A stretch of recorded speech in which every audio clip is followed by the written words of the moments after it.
hard to deal with both attacking. They're very aggressive. Oh, well, get out of that. Oh, there's a boss at the end of this. Alright. Change of plan.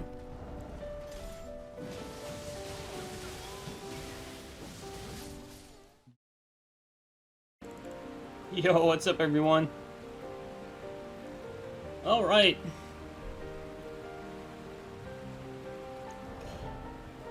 Today we're gonna be using our strength build. These are the stats I always rock when I use a strength build. So I'm gonna be able to reference that when making the YouTube vids, because everyone always asks about the stats. Alright, what's up, guys? What's up, Adri? How's it going, man? What's up, everyone in chat? Alright, let's just get it going. Oh yeah, I wanted to try that out today. Today I'm gonna be playing with whatever I want. I made a new inventory layout as well. I'm gonna be able to, to do these too.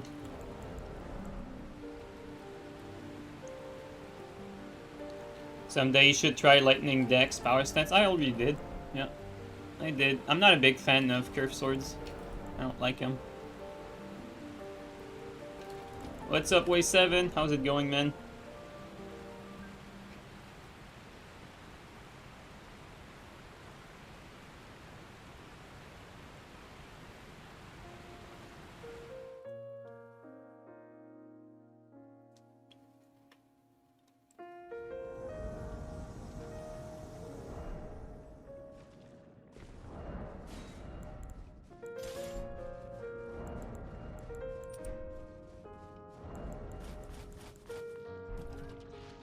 Yakim, thank you so much for the gift subs. How's it going, Yakim?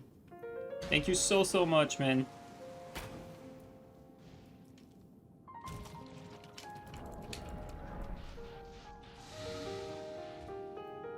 Oh, this guy knows.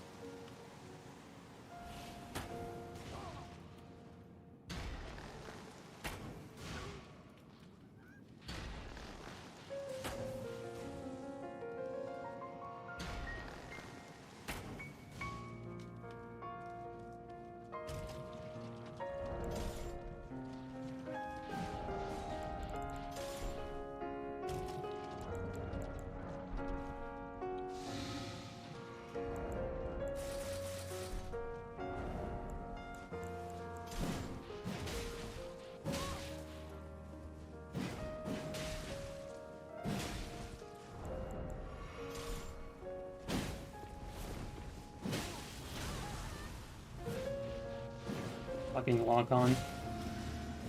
Okay.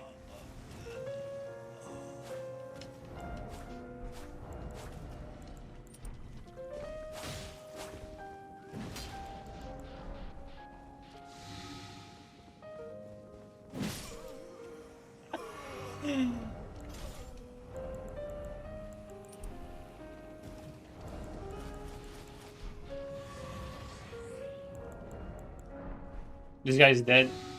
Oh, he just healed up like right in time.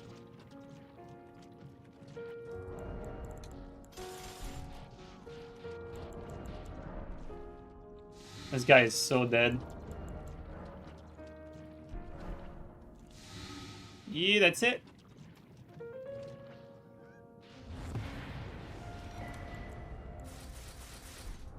That's why I kind of like having the that little rot scent as a close hard swap. It's useful just for that area. It's really just, I have the swap available like just for that area. It just makes traversing easier.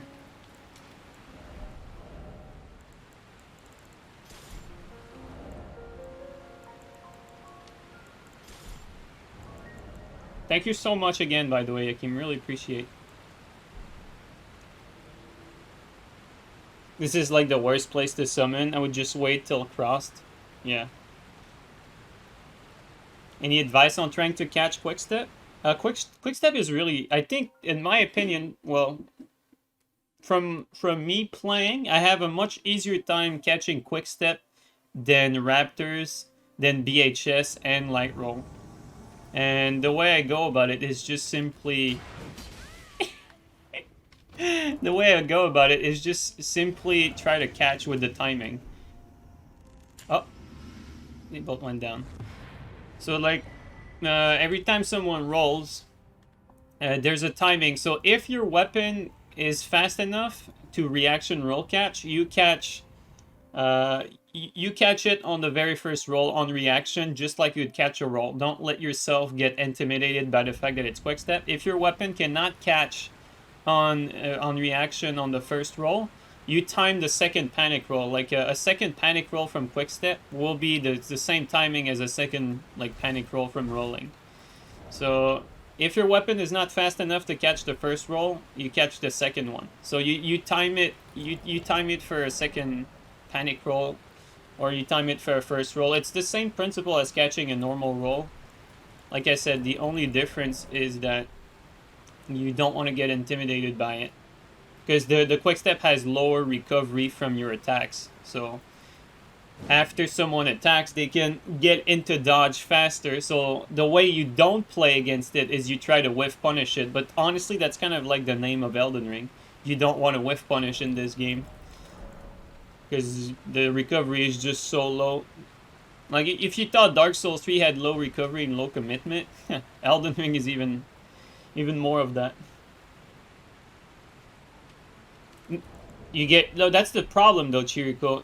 You don't need to get used to the timing. There's no different timing. It's the same timing as rolls. That's the thing. That's why people, I think, are crazy about it. You don't need to get used to any timing. If you're not used to the timing of quickstep, that means you're not used to the timing of straight up roll catching. That's the thing. When it comes to BHS though, and light roll, well, you have another variable that makes a big difference, is that a lot of weapons are straight up too short to punish a panic roll. So that's a problem on its own.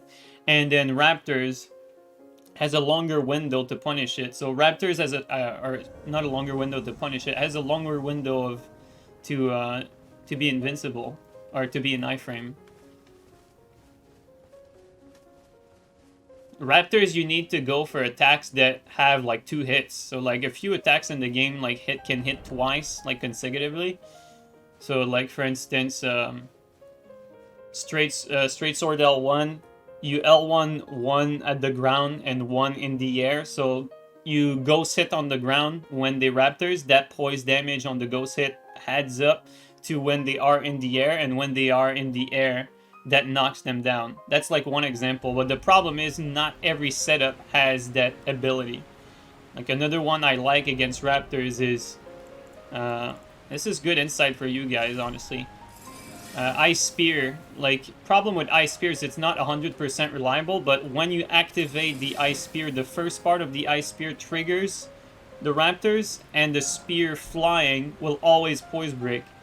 So they get knocked out of the air on the Raptors. The problem is on certain angles you miss the spear, so it's unreliable. But only a few attacks can actually catch Raptors like that. Otherwise it's going to be very difficult to time an attack to like punish a Raptor's missing.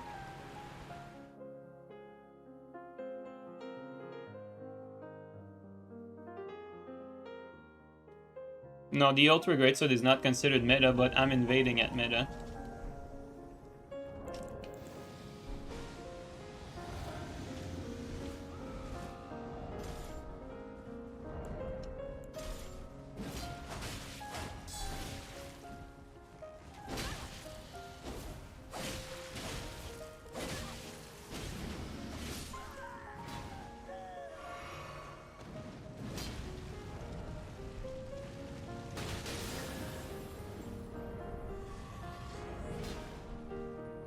No?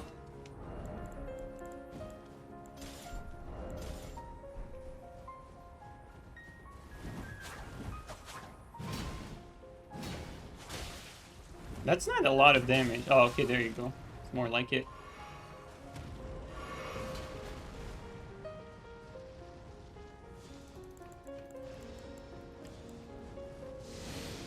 Did he just prompt himself for IGN glitch? No, he didn't. Okay, never mind. I thought he was about to IGN glitch us.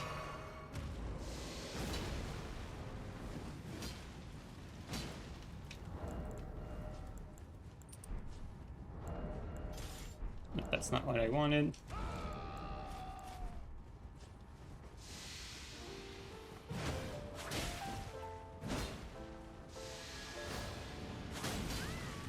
The range on that.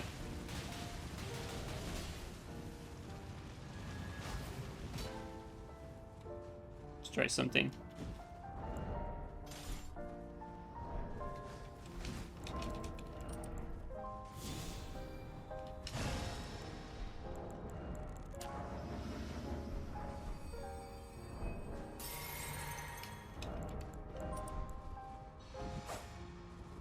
Now there's already 3 of them. This game is seriously impressive when it comes to balance.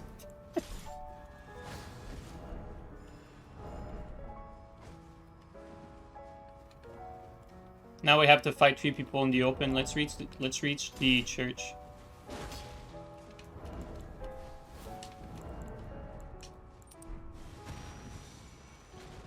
Oh, that almost reaches, eh?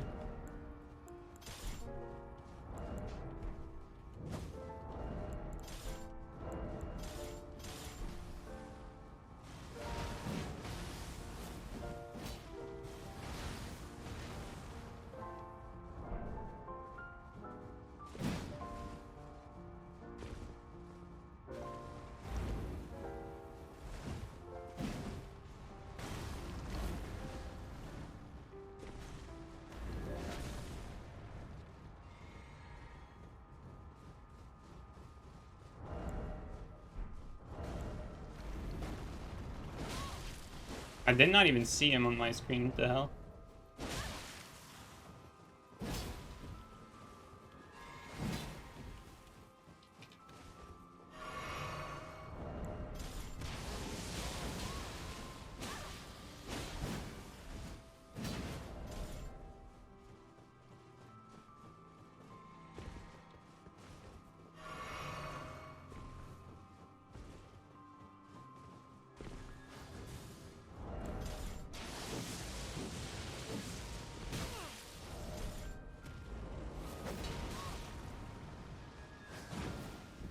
This is not working here. Let's go get some help from the mobs.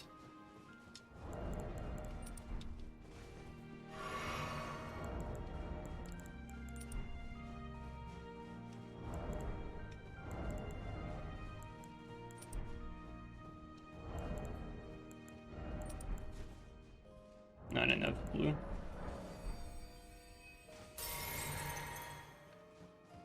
There you go.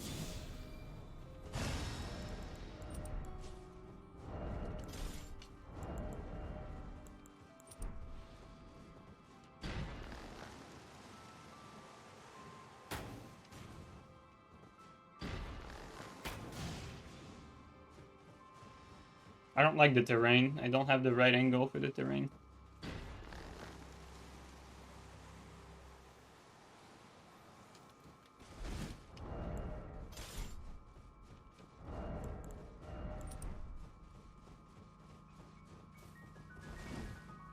This guy's just waiting on the sideline.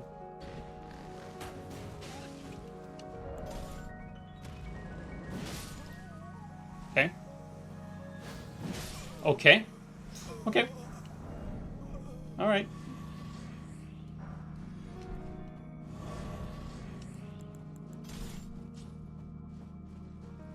Okay. Yep. Makes sense.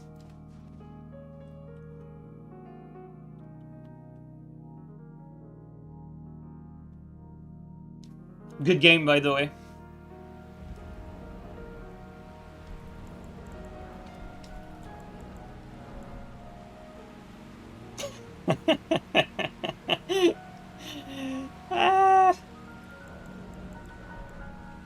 In Mar jargon, I call this an Elden Ring moment.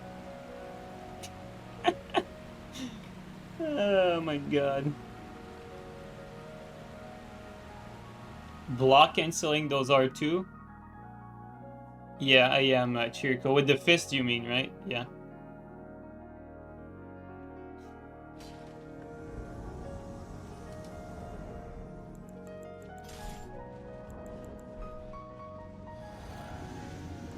I thought he had double great spears. No, it's double halberd.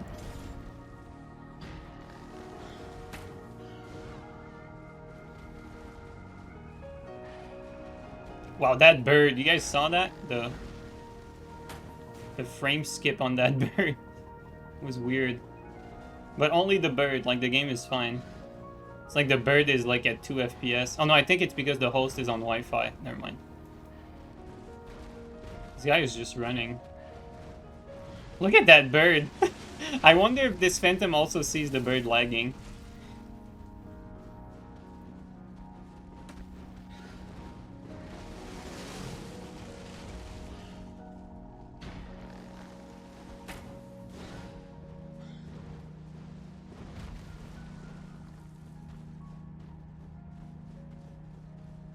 Dude, this guy is going to get blocked off right here. Not far enough.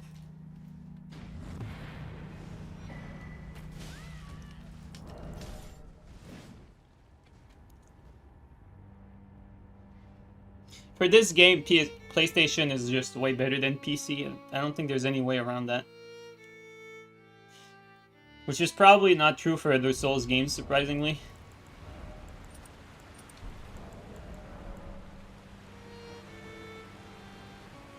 You could sync yourself by using Wi-Fi as well. Unfortunately, that's not how it works. Yeah, the big hands does make this area die, I agree. It happened more than a few times.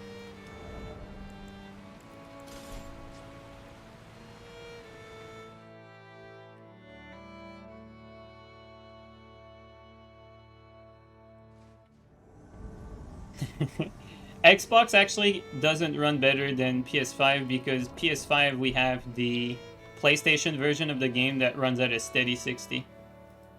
Like a Digital Foundry made a vid about that. It's not really a question of opinion. Like we're talking about actual frame rate. Like where does the game run best?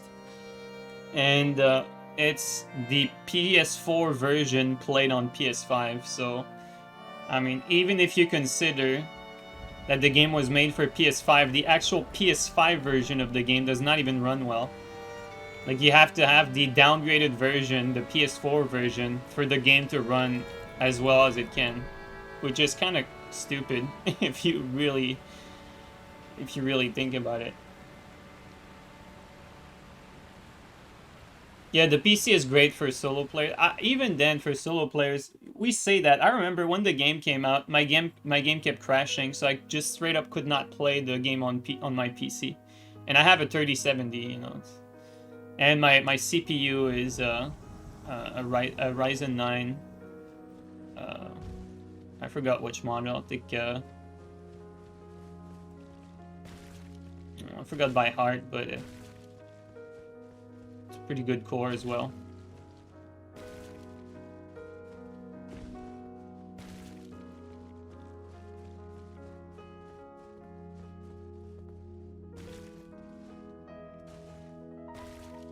You're playing on PS5 and you can't downgrade? Yeah, your save...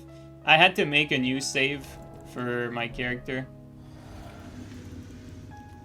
Like, you have to make a PS4 save.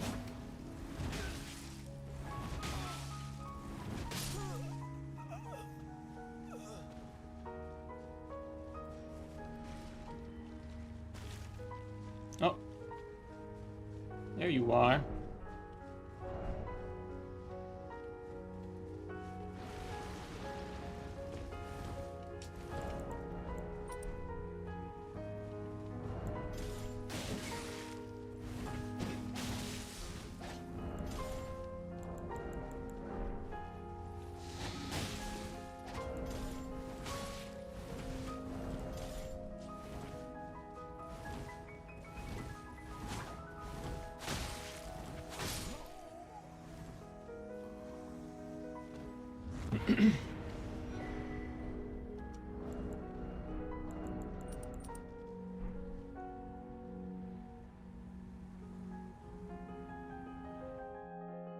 Are there any other setups where it's word block canceling?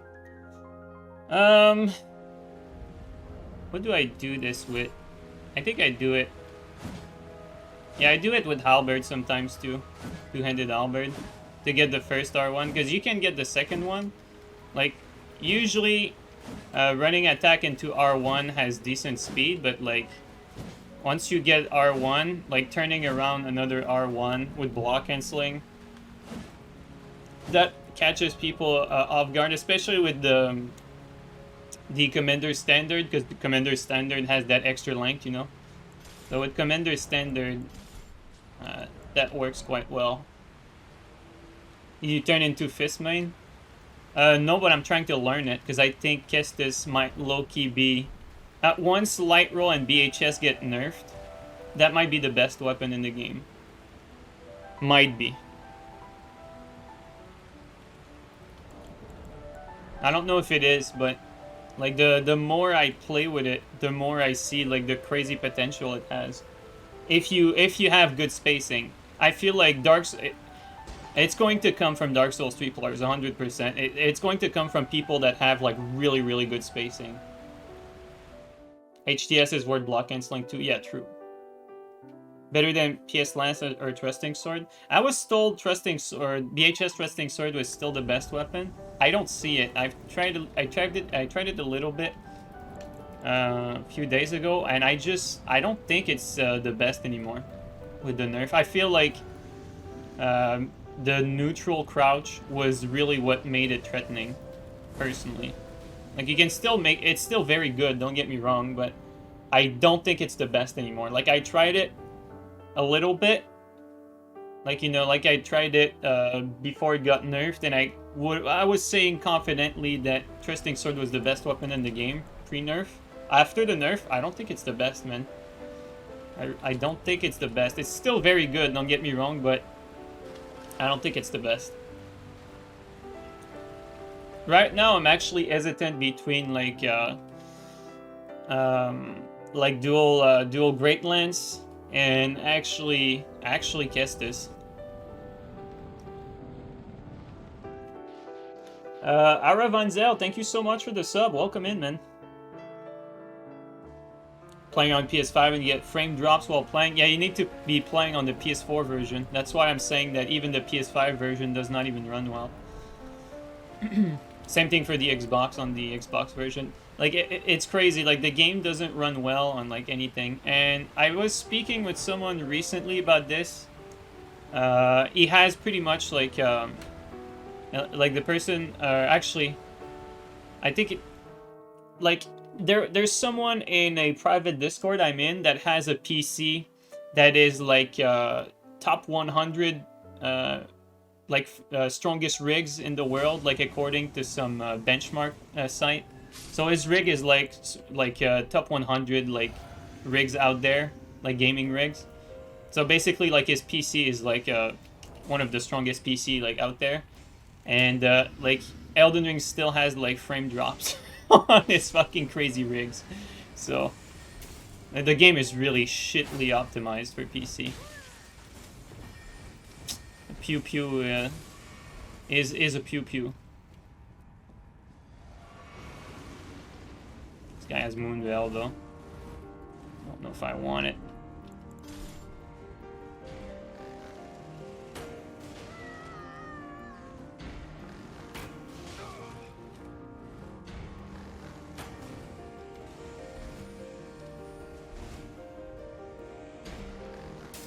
Wanted to jump on this.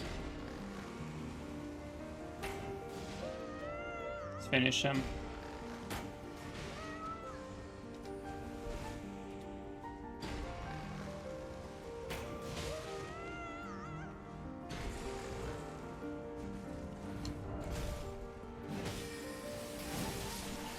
Interesting, that has hyper armor.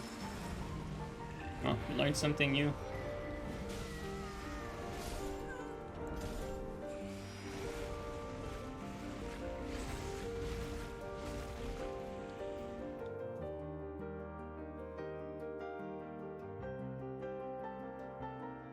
Yeah, exactly, I run Cell. Yeah, exactly. Like they really fucked up the PC port. I don't know why either, because Dark Souls 3 like runs way better on PC. Like Dark Souls 3 runs way better on PC than on console, right?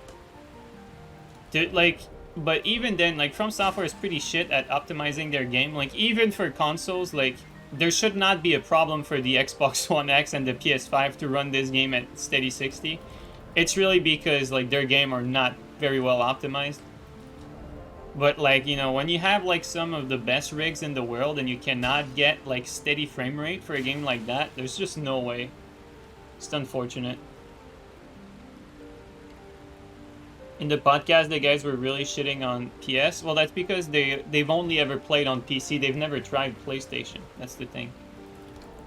Like, they're only PC players, so they preach for what they know. I've played on every console, you know. I played on Xbox. Not this game in particular, but, like, I played on... Like, for Dark Souls 3, I started on Xbox. I played on Xbox, the OG Xbox One. I played on PS4. I played on PS5 and I played on PC.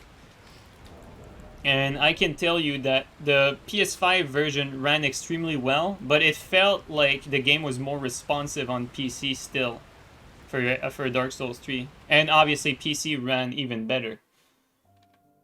So Elden Ring, though, that's a different story. Elden Ring, the game does not run very well anywhere except the PS4 version on PS5, which is the ugliest version also of the game. DS3 on PC isn't the same anymore? What do you mean by that, Ungone? Oh. I mean... He literally just, like, did not care about me.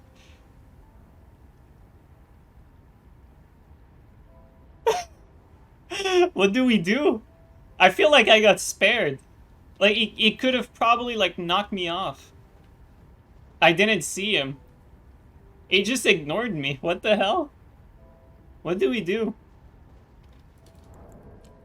Okay, let's go fight them. Leave him be. Give him the win. I'm hesitating to give him the win, but there's 3 of them. Let's go fight them.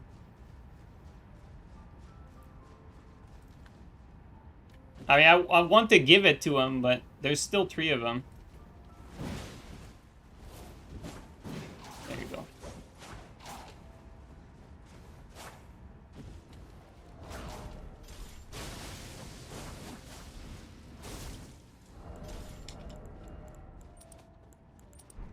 They don't really seem to have a lot of will to fight, though.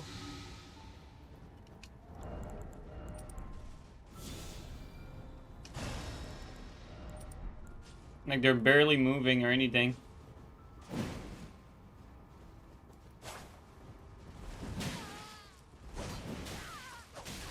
Out of stam.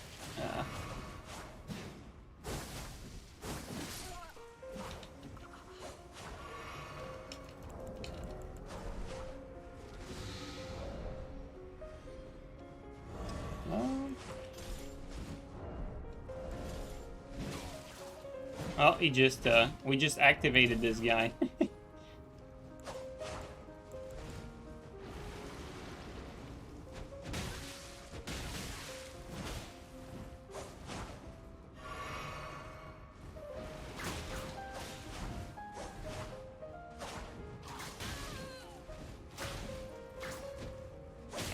Oh!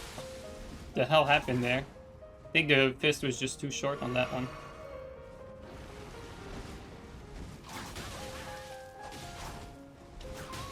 Oh no, he's laggy, that's why. That's why. This guy's just laggy.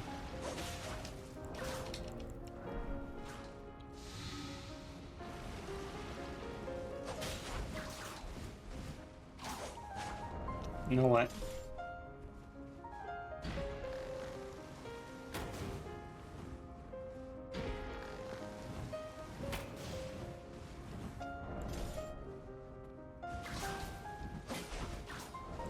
I hate fighting the whip while I'm fighting someone else. It's so obnoxious.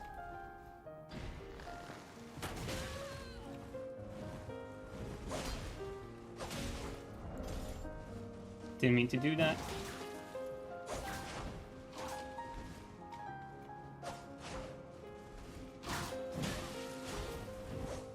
There you go. Okay, now we're talking.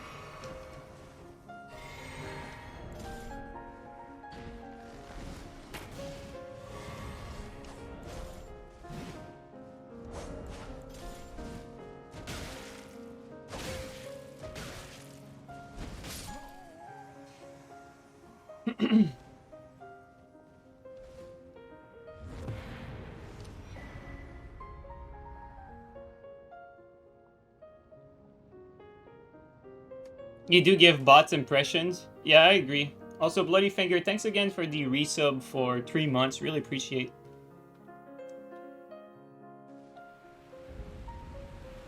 After servers, DS3 stutters and crashes often for most people. After the servers got back. Okay, so basically, the game stutters now and it crashes on Dark Souls 3. That's crazy. That's so unfortunate. What the hell? Yeah, Dark Souls 3 used to run pretty well on PC.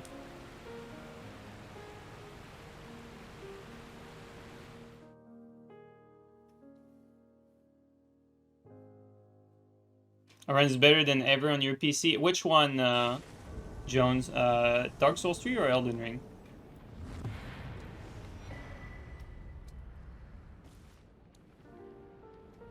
DS3? I don't know, man. I can't tell you. I have not tried Dark Souls 3 on PC, let alone Dark Souls 3 period, in quite a while. Like, I think the first month when Elden Ring came out, I tried to touch Dark Souls 3 again. I got on for like 10 minutes. And I couldn't anymore. I missed, like, going back to Dark Souls 3, like, playing with the Claymore, I missed some of the attack variations. Like, Dark Souls, like, you know, even if Elden Ring is a letdown on some things, like, one of the biggest problem with Dark Souls 3 was your lack of options to aggress. Elden Ring has that. Elden Ring has way more options to aggress. Like, you have way more attacks. Like, even on bad weapons. Like, I was comparing, like, Claymore on Dark Souls 3 versus Claymore on Elden Ring. And even if Claymore on Elden Ring is not great, it's way better on Elden Ring, the Claymore, than Dark Souls 3. Because you have, like, way more attacks that you can do, and way more things to mix it up.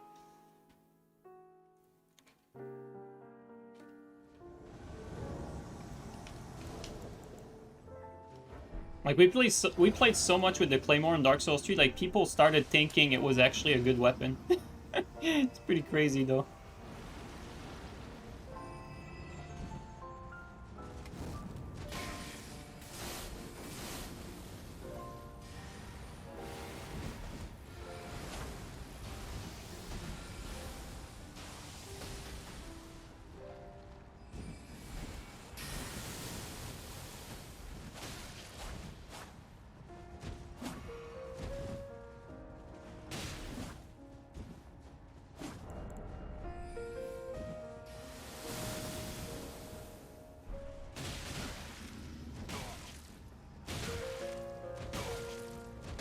This guy is just the definition of insanity.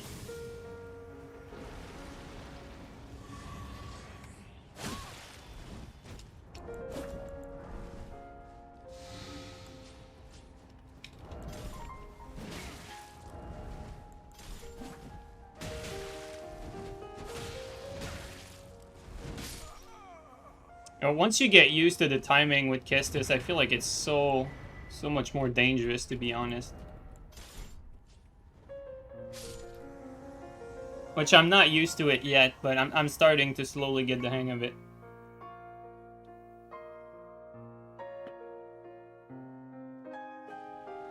You'd never use Claymore rolling R1 in Dark Souls 3 intentionally in your entire playtime. Now it's it's my every second move.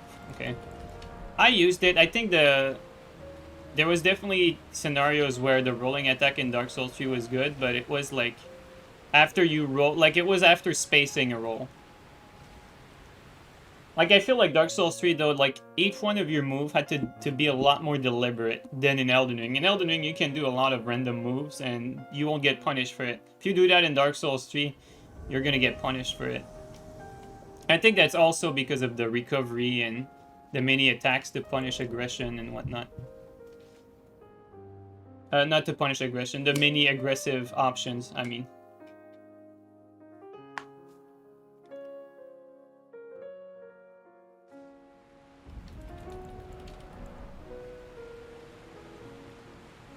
Anyone think the Zamor Curve Sword has potential in its R1? No, it's too slow. I mean, prove me wrong. I would love someone to prove me wrong on that. Don't get me wrong. Like, when I think a weapon is bad, I'm going to be extremely excited if someone finds a way to make it good. And I don't think we have all the answers. I don't think we figured out all the weapons yet. Like, just the golem arrows were found, like, way too late after the game was out, right? Like, great bows were considered a joke until golem arrows were figured out. Which is crazy. It's like finding Murky on a small scale, almost. And then same thing with two-handed thrusting sword. Like, people knew it was good, but I don't think people knew it was that good because there was stuff like shield poking and ultra crouch poke and that sort of thing. So I don't think people knew it was as good. Now it's patched, but... Like, there's some things like that. Like, it's hard to figure everything out, like, right away.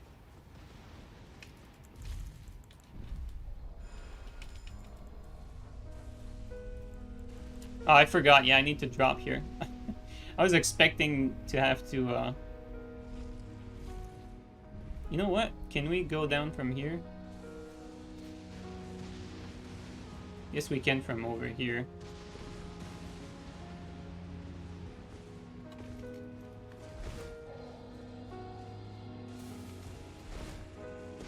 Interesting. It could be like a safer way of getting there.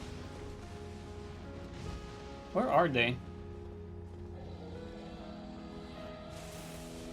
The hell? Oh, they're under us. Okay, that's why.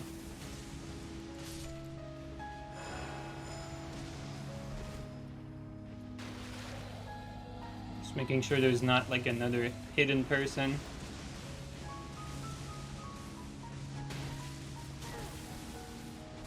I think he just lagged. Yeah.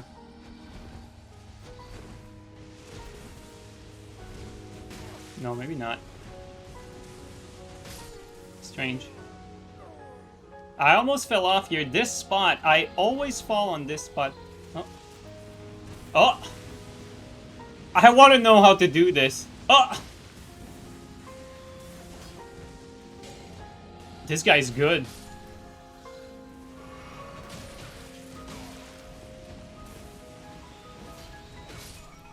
Dude, this guy was really good.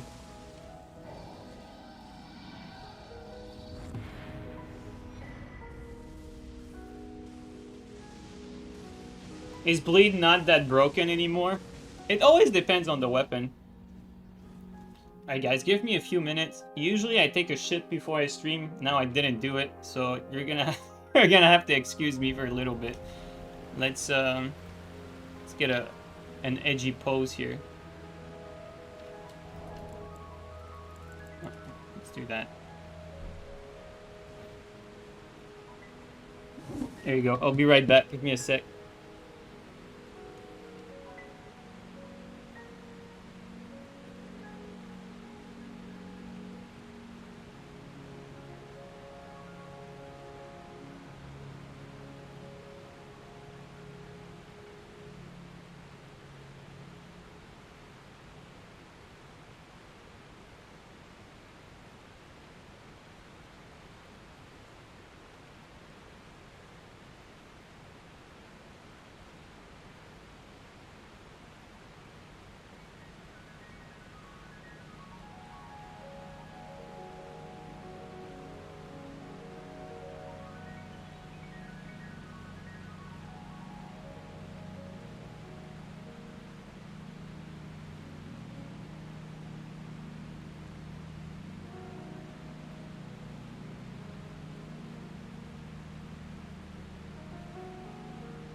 Alright, we're back. I have a confession to make, as it's often a tradition after I get out for a few minutes.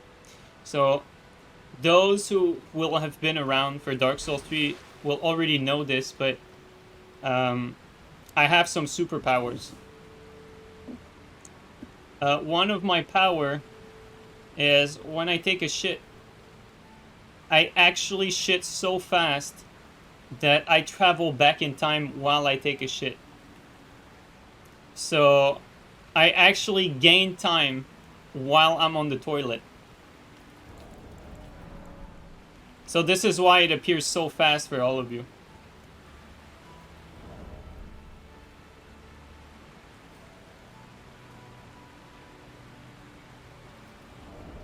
But this is not new knowledge. For those who were around for Dark Souls 3, you guys already know this. But for the new audience, yeah, this is how it goes.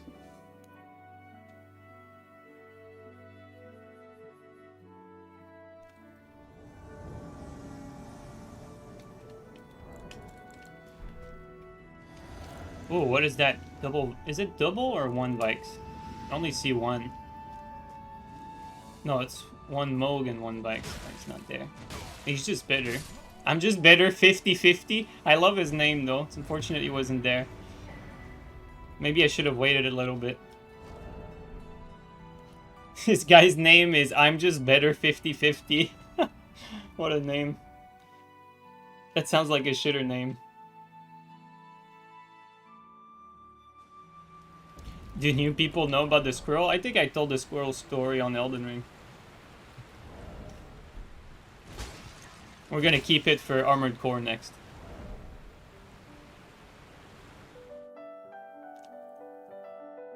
Should do a gank stream with Chase. Well, I wouldn't call it a gank stream because Chase activated the cheat engine thing where we can get invaded by 5 people. So even if we were technically even if Chase was technically the host, not easy to face, you know, 5 people at the same time.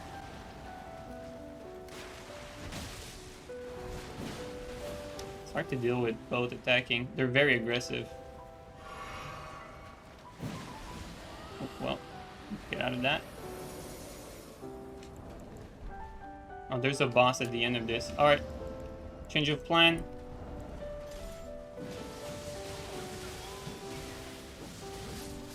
Boom! And it worked! I noticed. Okay, we're in water. Let's crank that damage even higher. We killed him. There you go.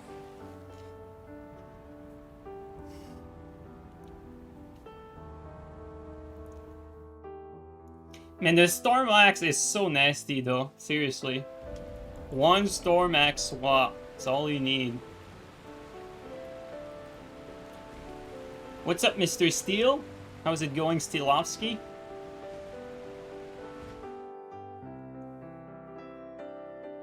Don't think Chase plays on PS5? He might, I don't know. He can do whatever he wants, honestly.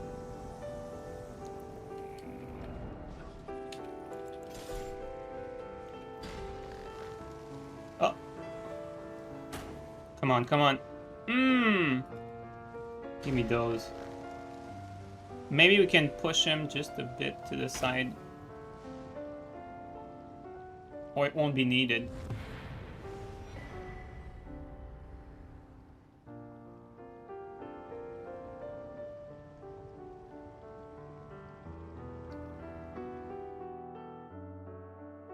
Stormhawk in Wave of Darkness is amazing against over-aggression. Wave of Darkness, I feel like it shines a lot more when you're on the right build. Like, when you're on a magic build, Wave of Darkness is a different beast.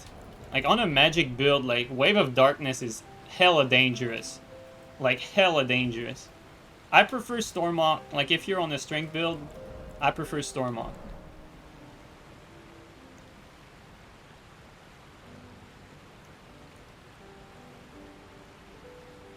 What weapons are a must on strength? It's funny because these weapons actually change every patch. Like, legitimately, like, I just reorganized my inventory, like, just yesterday night. I just reorganized some things, and one thing that I added was more weapons to swap from the Kestis.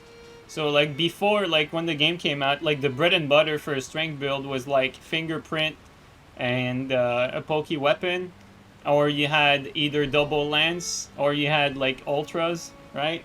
I feel like now the must for a strength build are double lance, shunter, Kestis. I think Kestis is a must for a strength build. I feel like Commander Standard is probably my favorite halberd. I don't know if it's... I don't know what to think about, like, say, Commander Standard versus the Black Knight Glaive, right? I just like the poke moveset a lot more. Like, I like the ability to have, like, a fast attack after the running. And you can aim it a little bit upward to be safe that people can't jump it. Oh, I lat on that guy.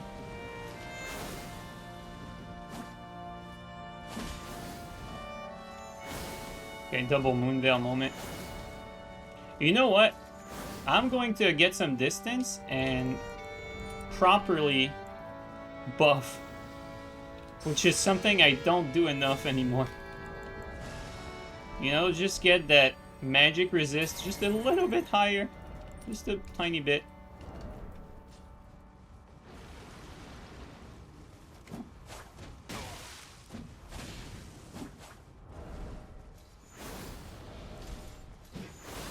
Jesus, did that miss or did he just not take damage? Oh, he didn't take damage. Okay. They're both very latent. That one is borderline laggy. And they have Moonveil, so they're gonna hit like a truck. Jesus.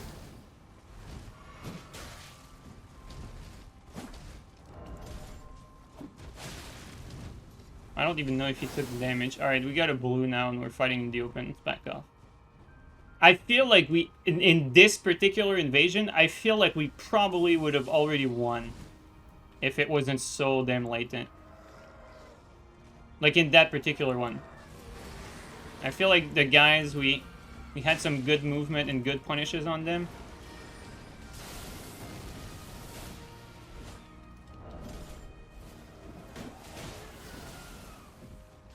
But it's just too latent to get anything going. Oops. Hopefully the blue is fine. The blue is fine.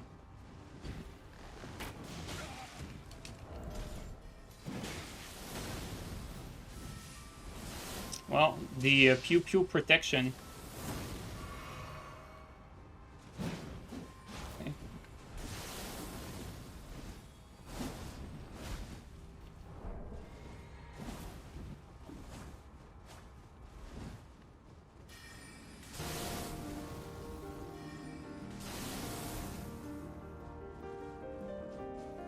I'm starting to get used to the paddles a lot more, or the buttons, not the paddles. They're technically buttons. I'm getting better at mixing it up and like putting my hand back when on circle when I'm in a position where I need like that very fast reaction dodge. And like when I need to camera control, I put my hand like back on the button to get better camera control. It's like kind of like modes, you know, like I'm in like sometimes I'm in dodge mode. And other time I'm in like camera control mode, whatever you want to call it.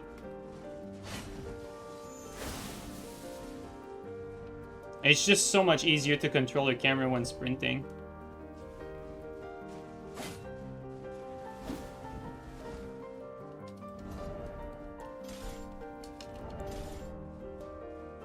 I don't actually know like where to go. There's just oh. There you go, we got an opening. We'll definitely trade that. And that again.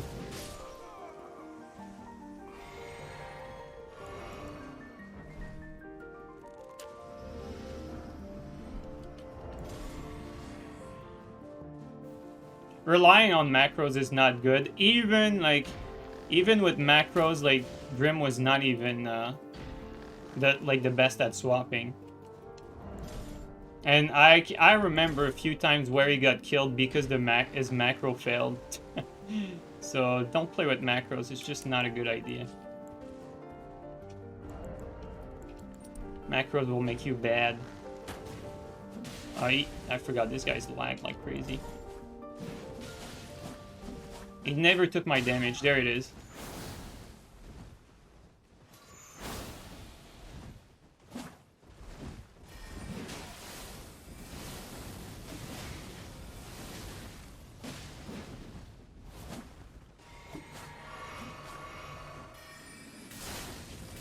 He actually hit the air.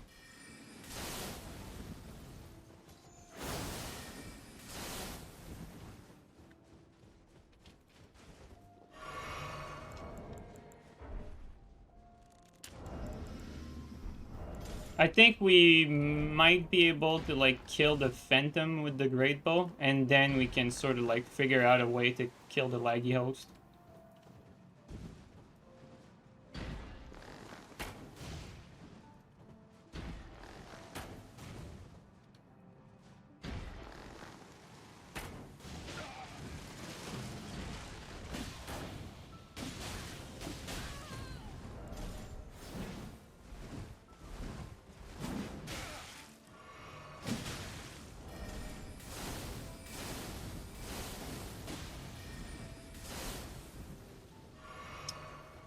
Want to get the finish, but it's so dangerous with the pew-pews around.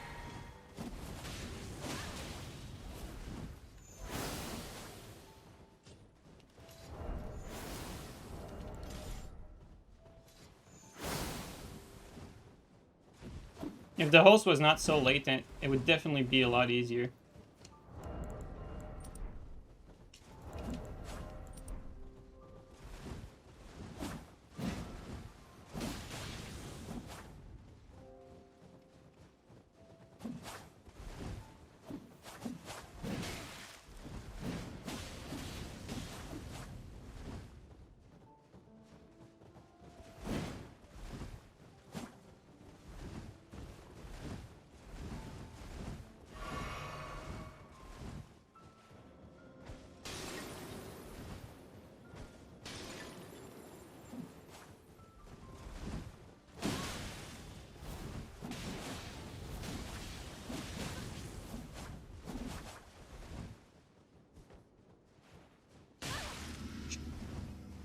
Fucking game. Here you go. Okay, what's our solution against that lag? Oh, I know. I know. I have something for this. I think he's giving up. Insane game, dude. That's only one of the hit. Man, these people don't have normal internet. They really don't. That's blockless material. Like, that's just too much. The guy's net is just way too shit.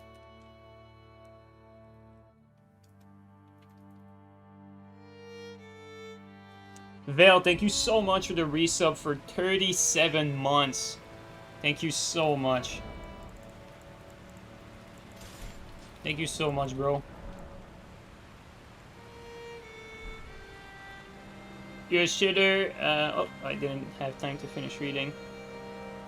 And just invading for fun. What's the best weapon or Ash for dealing with hyper aggression by like 2 or 3 people? Any Ash of War that's like AoE with hyper armor, like Stormhawk is pretty good for as like a retaliation. Wave of Darkness on a colossal weapon is pretty good too. There's a few options, but ultimately you want to look at something that has hyper armor and AoE. Zammer's Storm's actually decent too. The Zammer's Storm spell, I've seen some vids about that recently. Looks decent as well.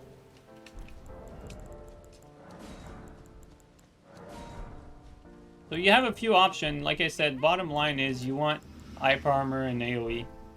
If you want something to like deal with hyper-aggression. Obviously, though, you know, every time you're fighting 3 people at the same time, you're supposed to be losing, so always keep that in mind.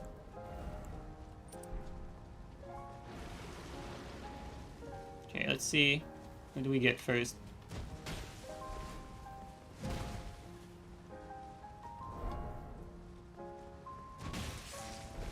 Did he just tank the R2? Probably by accident. Probably like a perfect block by accident.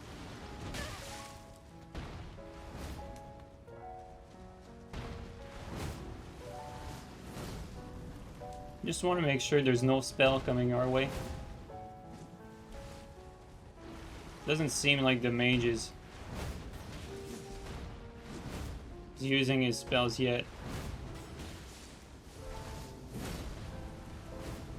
Insane lock on.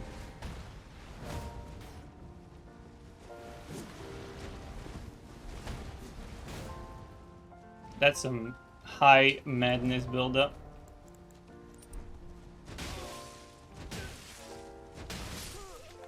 Too bad the hose doesn't know what he's doing.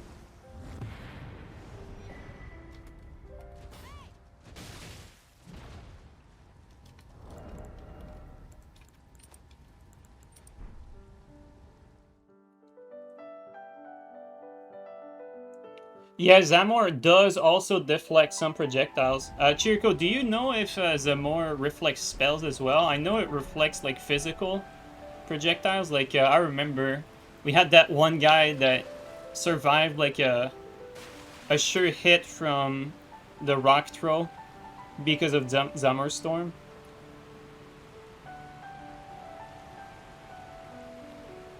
Not tested spells? Yeah, I would be curious, because if that was the case, like, that might actually be like one of the best tools at fighting multiple people. Spinning strikes reflects projectiles, does it? That's crazy, I didn't know that either. Man, you learn something new every day. Don't give ideas to shitters. My knowledge, like, I'm very open with the stuff I know, and I think that's why I built like a follow base. I pretty much share everything I know with anyone, so I'm not gonna be regarding who I share the information with. I'm just putting it out there to whoever is interested in learning. Doesn't matter if they hate me or not. I don't care. That's my contribution for the game. That and the feedback for the proper balance. Gonna be up in 6 hours, gonna be somewhere. Oh well. Thanks for coming by, Vale. Have a good one, man.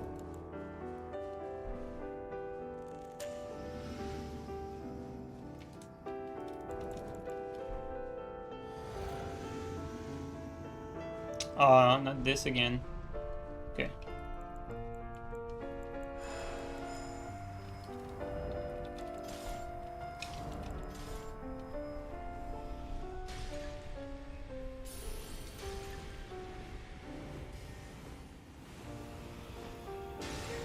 It's probably gonna sleep, yeah.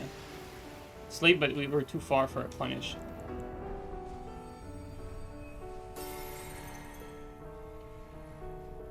Oh, this one's gone? Oh, no, never mind. They just activated the...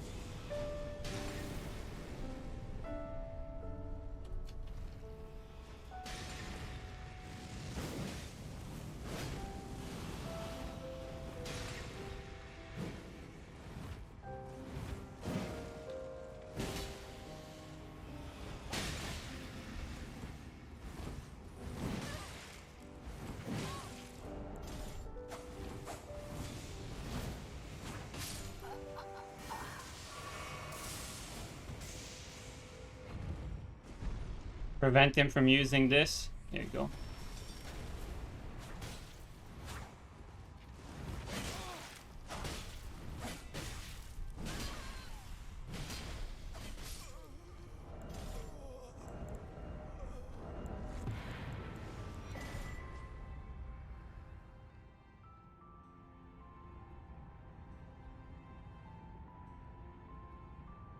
Elden Ring is your first Souls game, and I taught you how to not be a shitter. I'm not even sure what that means, to be honest.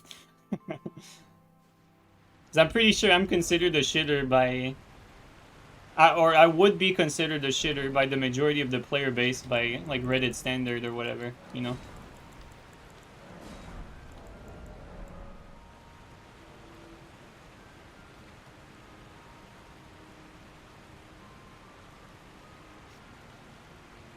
Is it worth it to parry? You never see me do it. It's funny because I used to parry all the time in Dark Souls 3, but that's because it was widely available for a swap. Like, that swap here that you just saw, the remove weapon kick, used to be a remove weapon parry, so I always had the option to parry at all time in Dark Souls 3, and I learned this quick sequence of button, like, that I can do, like, very quickly.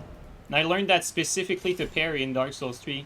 In this game, though, it kicks, so I don't get to use it as often. I do think parry is underrated by the good players and overrated by the bad players. Just like in Dark Souls 3, because in Elden Ring, parrying has very little recovery.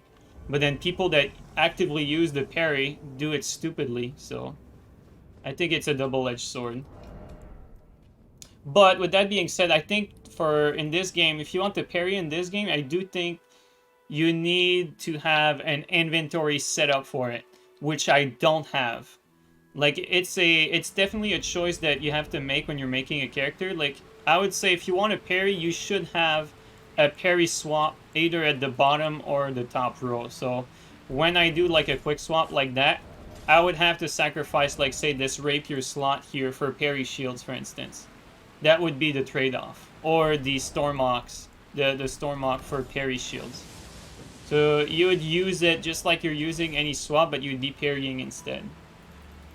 Yeah, you have it on your top row now? Yeah, basically. So that's kind of like the trade-off that you have to do, because you don't get access to it at all time with the remove weapon parry or kick in this game. This game, it's remove weapon kick.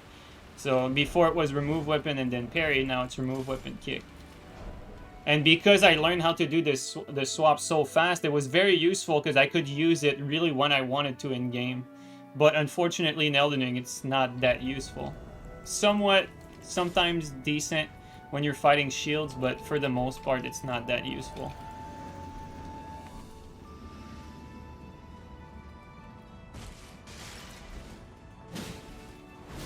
Oh, came out of nowhere.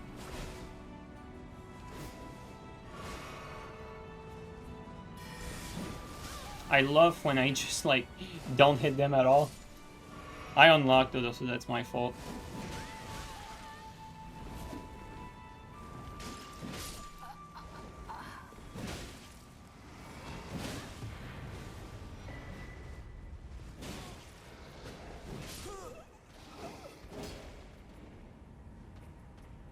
You wonder why they made that change with the parry/kick? I don't know, to be honest. Maybe because, I'm assuming that's because they didn't like or had some bad feedback about the kick input. Like, you remember in Dark Souls 3, like, when you kick, you had to like, push forward on the stick and R1. You remember that? Like, well, I mean, I know, Cam, you do, but, like, I think that mix of input for kicking was something people didn't like. I didn't like it. I think that's why they did it this way. But that's really the only thing I can think of.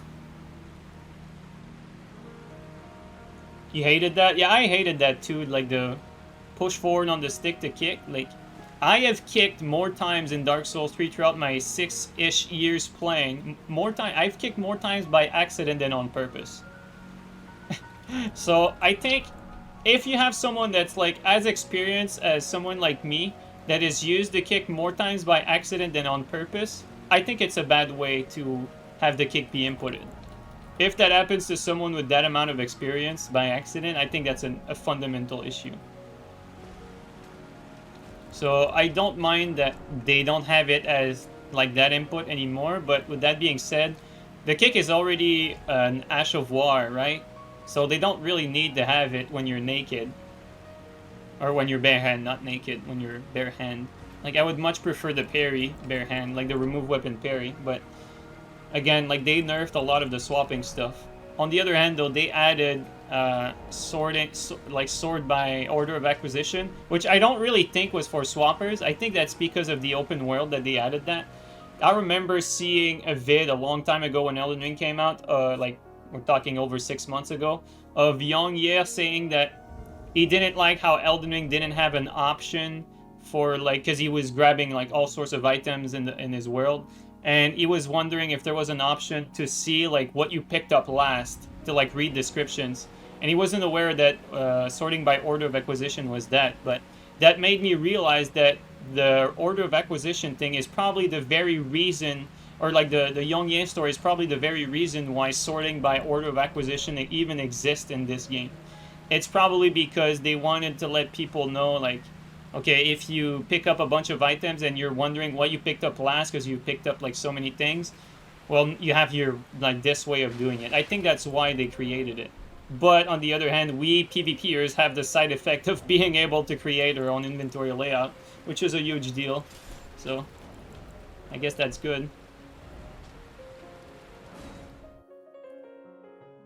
Michael soft swap Zaki? Yeah, I'm pretty confident Miyazaki doesn't hard swap.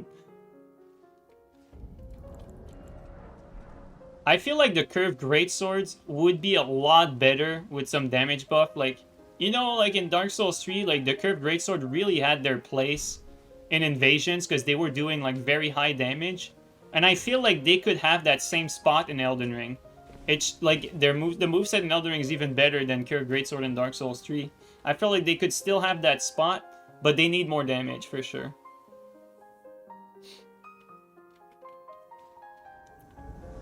Yeah, boy, here we go.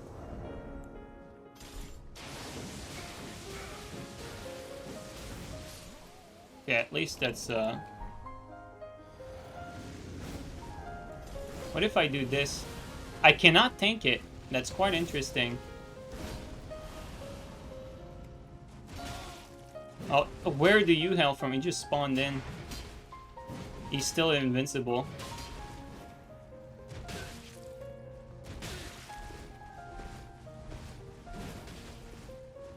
There you go. Gotta ignore this guy. This guy's name is Krusty McPeanut. What a name. Krusty McPeanut. These tags, man.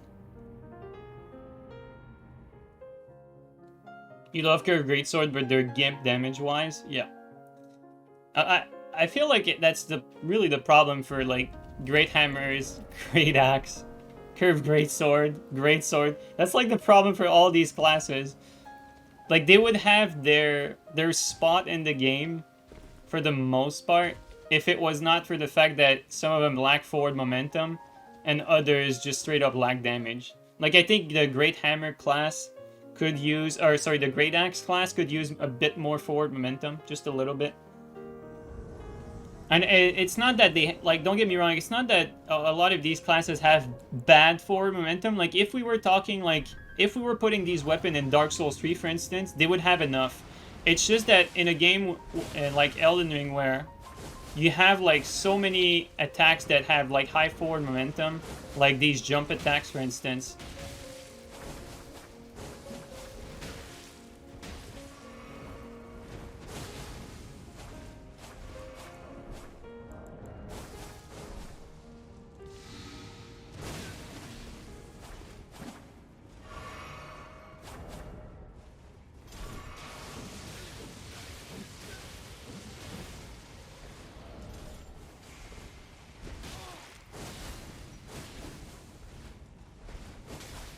Stop it.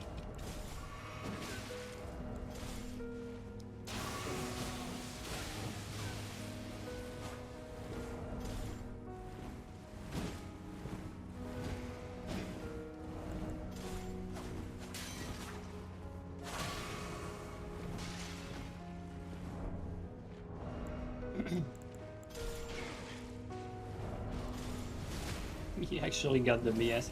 He's going to the boss, I think. No? Oh, he went back.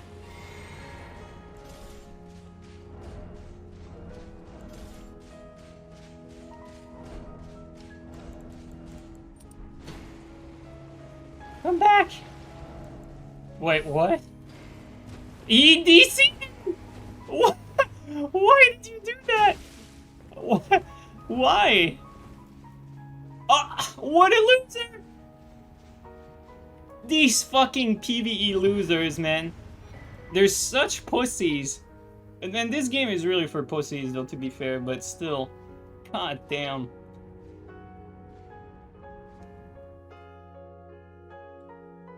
Dude, the spinelessness. Like, just fucking play, man. Why is it so hard to play the game?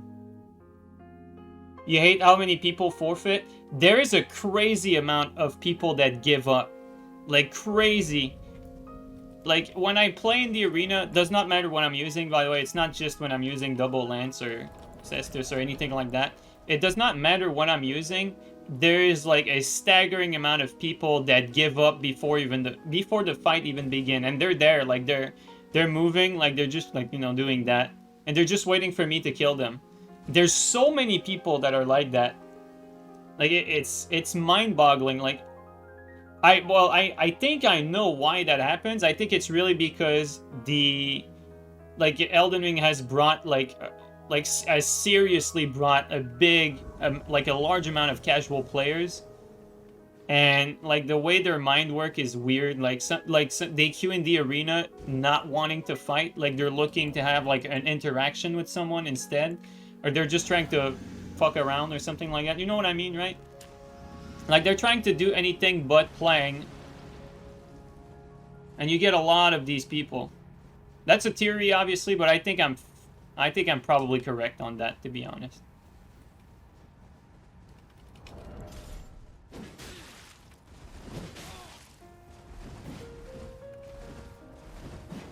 Oh.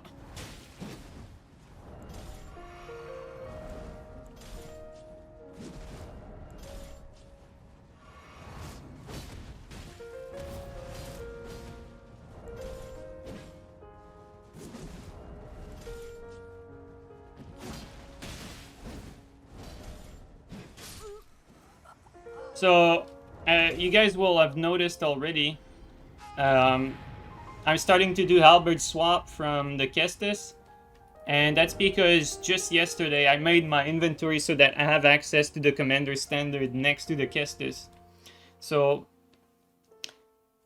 obviously, this is not a new swap, like switching to a halberd for a running attack, like a bunch of people do it. The reason why I didn't do it before is because when you use double lance as your starting weapon, the double lance running attack has similar speed and range as the halberd running, so where the halberd running is a bit better, it's not really worth a swap. Like, it's going to be more worth a swap to have, like, the forward momentum of the heavy thrusting.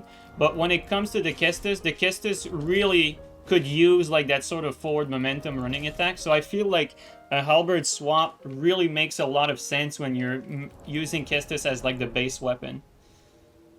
That's how I see it. What's up, Lapuccino? How are you doing, man? How much dex and strength do you have? These are my stats. I have 18 dex, which is usually higher than most people on the strength build. The reason why I got 18 dex is when I made the switch to 18 dex, it's because I wanted to be able to use the Golem Greatbow as an instant swap. So before that, I had 17 for the heavy thrust, the Godskin Stitcher heavy thrusting sword, which requires 17 dex. I had 17, so it was only 1 point, but most people have something like 16 or 14 dex on their strength build. And when they want to use something like the Golem Greatbow, they usually have to equip like a talisman. But for instance, you could have a build where you have a permanent Millennius Prosthesis. What is it called? What is that talisman called? Millicent's Prosthesis, not Millennia. You could have a build where you have like permanent Millicent's Prosthesis on. Like, for instance, if you were to use Kestis as your main weapon, it might actually be a good idea to have like permanent that, and then make sure you reach 18 dex with that talisman on. So that cuts a lot of your stats. That could be a good idea. For me personally, I like my build to be more free. Like, my build is not optimized for Kestis because it's just vastly different from the build that optimized on, which is double Great Lance. So double Great Lance with Great Bow swap is what my build is optimized around. So like my maximum weight limit is based around this right here. like having a 14.5 and then like having all of that equipped at the same time. That's what my weight is based around with that armor. Also, I can't figure out where the guy is.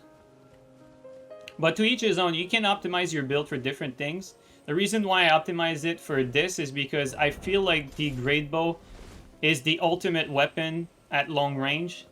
And Great Lance obviously is one of the very best weapon at short range and even medium range too. I think at close range, Kestis is probably the best, actually. I mean, I'm thinking they're probably below, but... Okay, let's just make a commitment. Let's go down.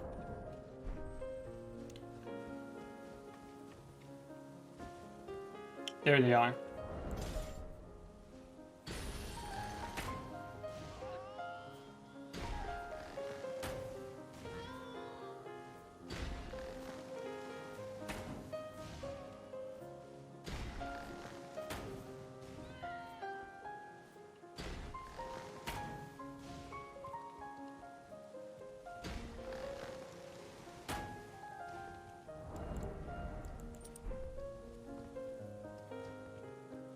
Oh, we have the big mob outside. That's actually pretty good for us.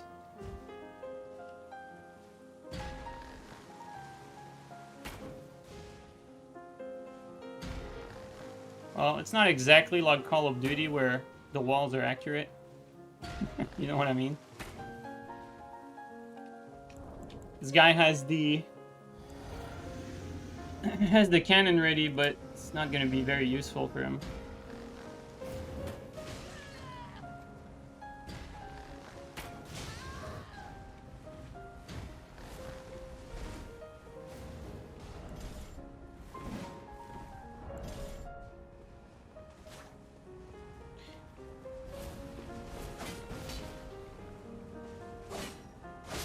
Thank you.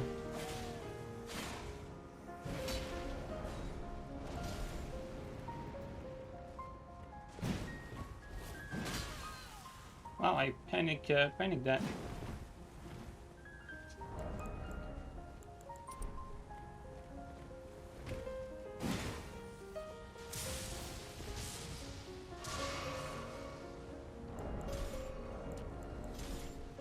Actually, change that. Where's that shield guy?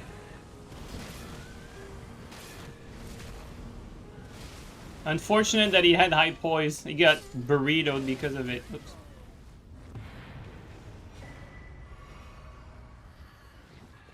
These mobs are dangerous. Like, these particular mobs are not to be fucked with.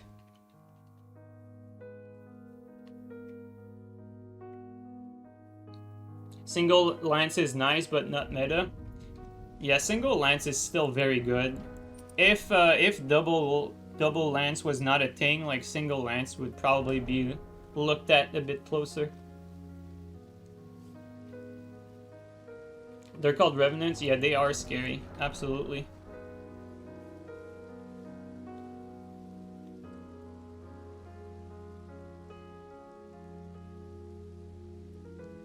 You don't have to lance, you need to play through the game again.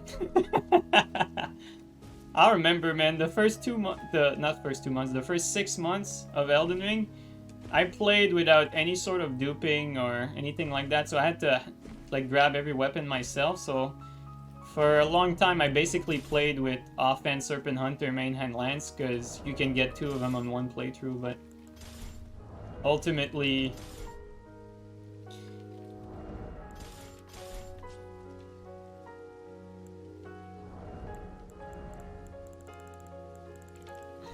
Yeah, ultimately, like, you need to get through the game, like, many times to get the weapons you want.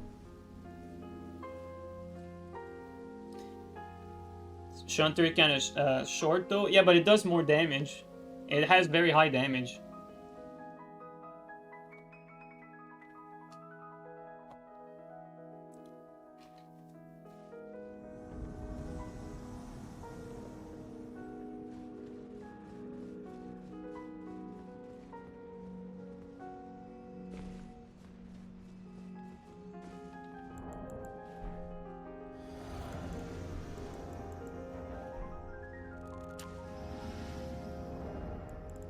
You know what? For a change, let's do that.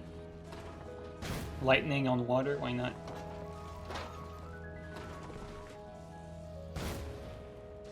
We're a bit too far, like they have ample time to react to what I'm doing.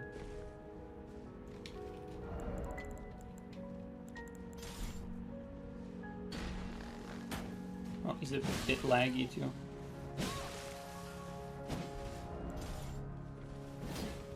Let's be careful, we're actually dead in one running.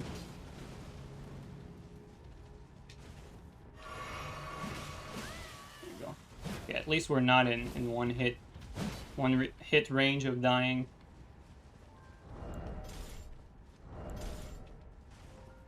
There you go. Alright. Okay.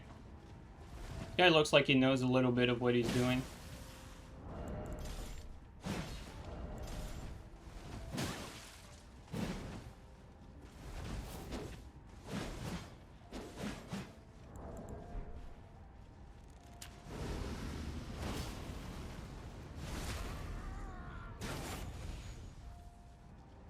Insane.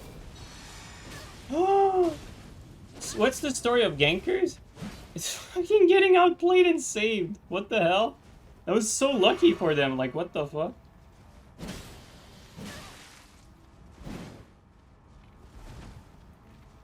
Oh, a little lag here, preventing me from reaction roll catching.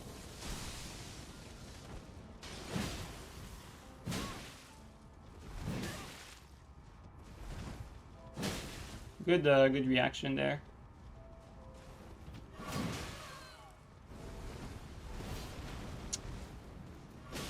Just cannot fucking get enough time to finish him.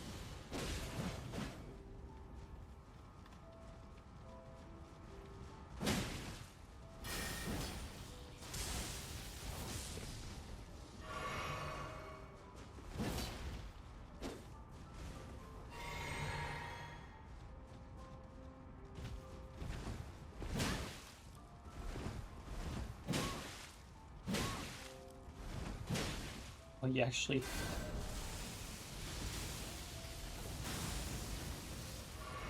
this is just insane. Like, this is like fucking PvEers in a nutshell. There you go. Oh, okay, now you're next. Out of healings. Come on, come on. All right. Oh, give up? No, maybe.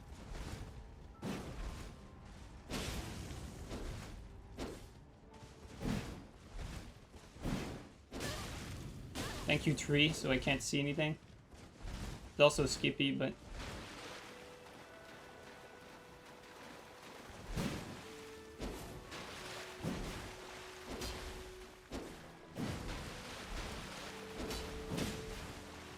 Game with no recovery.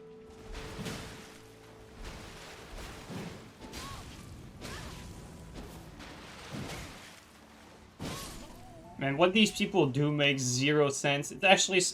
It's so much more difficult than it looks just because they're pretty much pressing random buttons.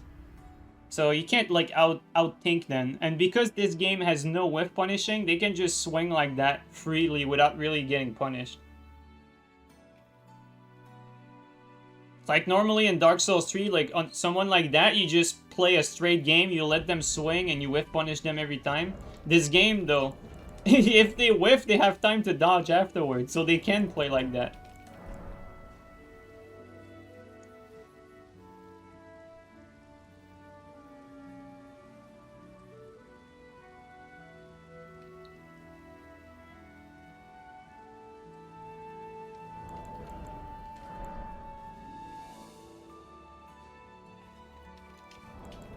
Greatsword on one hand is viable. Honestly, I don't know if one-handed greatsword is underrated. I haven't played with it enough, and I feel like very little good players have played with that.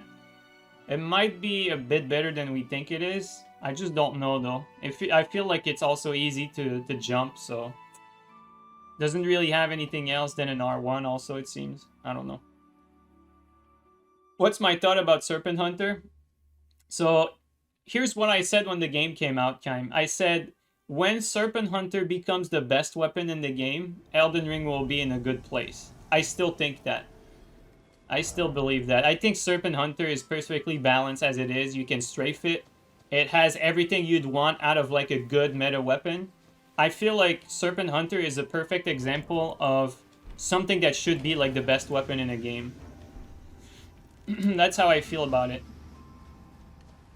That being said, though, I don't limit myself to playing with Serpent, even though I really like it. I feel like there's weapons that are better. Like, I think Double Great Lance is pretty much Serpent Hunter, but better. Although not in every way, though. Like, that's the thing. It's not better in every way. Like, Serpent Hunter has some things that Double Great Lance doesn't. Like, the Hyper Armor is kind of a big deal. Like, Serpent Hunter Hyper Armor, like, in some matchups, actually makes a big difference. And now that they actually buff the damage for crouching attack for Serpent Hunter, like, they didn't technically buff it, but they corrected it to where before it was considered a slash, just like the Great Lance. Either a slash or a normal attack. Where's it written? It says pierce, but this attack right there is not considered a pierce attack. And same thing with Serpent. Serpent Hunter had that crouch attack, and it was considered like a slash attack, just like the Lance. But they corrected that, and now the Serpent is properly like a poke attack, like considered a poke, so it benefits from the counter hit damage now. So basically it just does more counter hit damage on the crouch attack. So now it actually wins more trade than it did before. So it's technically buffed from when the game came out.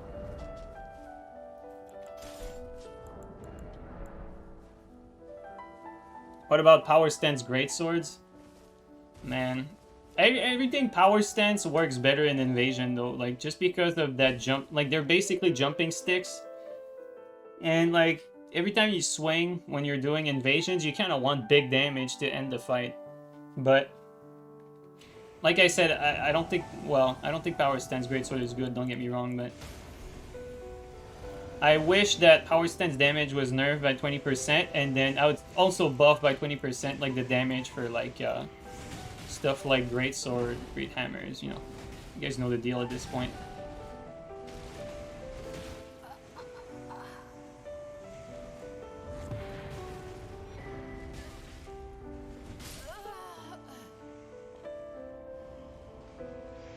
So basically what that would give us is Power Stance damage for these weapon class, like Curved Greatsword, Great Axe, and whatnot. They would do the same amount of damage for Power Stance, but they would do more damage non-Power Stance.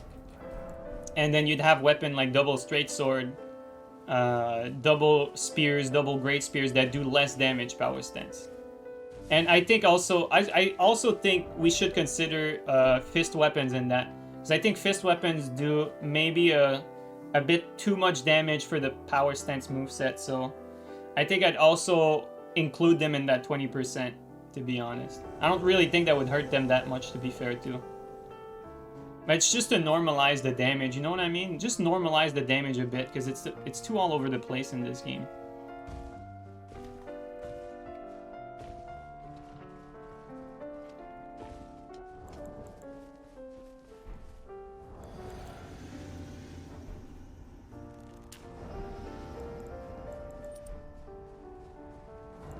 You know what? Let's use that. Just so I resist more. Oh, he has that lat.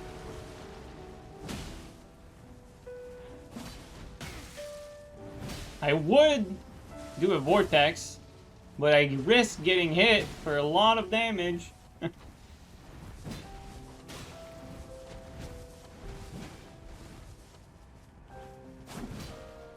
This Phantom is a problem because he has high enough lat to where I cannot reliably like play safe against him. Like by the time I hit him, he has time to force trades.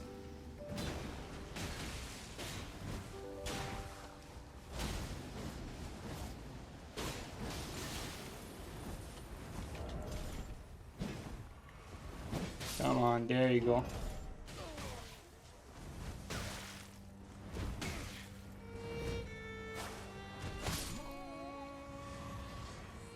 You miss rope bomb combos? Dude, don't get me started on the consumables. I feel like we have so many cool consumables in this game, right?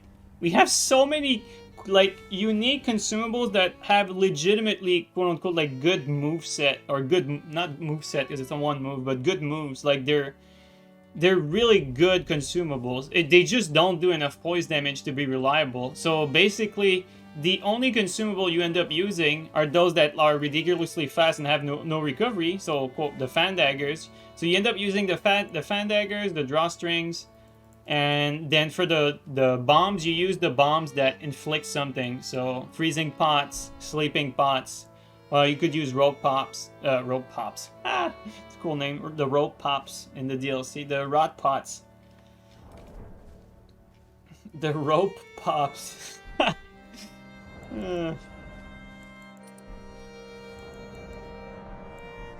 So yeah, gravity fan, true combo with jumping attack, but the gravity fan don't, like, I feel like all the consumables are not good enough to where they don't deserve to always break poise.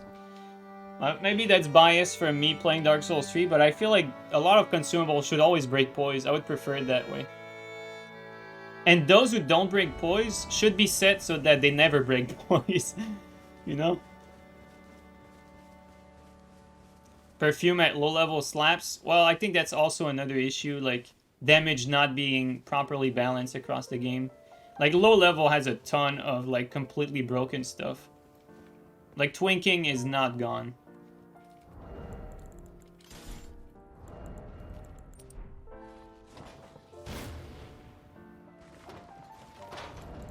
Might need that. No. Too much to the side. We had the right height though. Our bullet despawns are too far.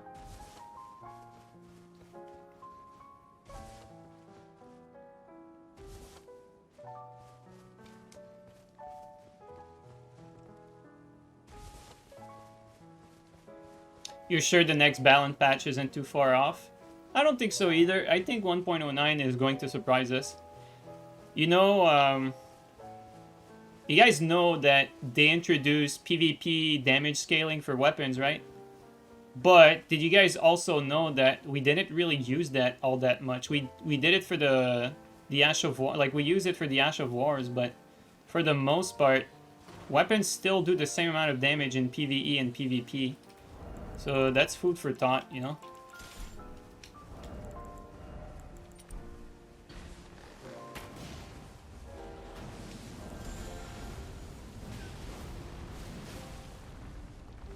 Oh, it ate my input!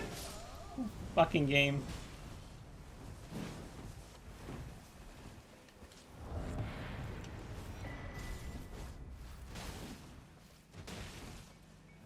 That has crazy eye armor. I should...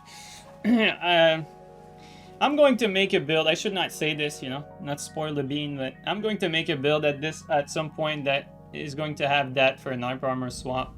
That particular twin blade. It has like crazy eye armor and pretty good roll catch potential. Would make for a nasty swap. You heard it first here.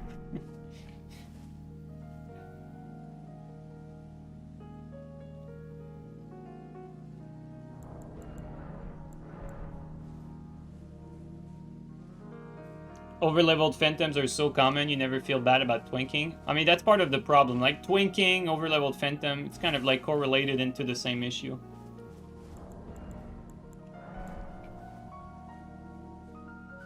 Next blade build incoming? We could. I want to try Arcane Bleed Kistus. You know what? I would actually personally be curious to know, like, how well that performs.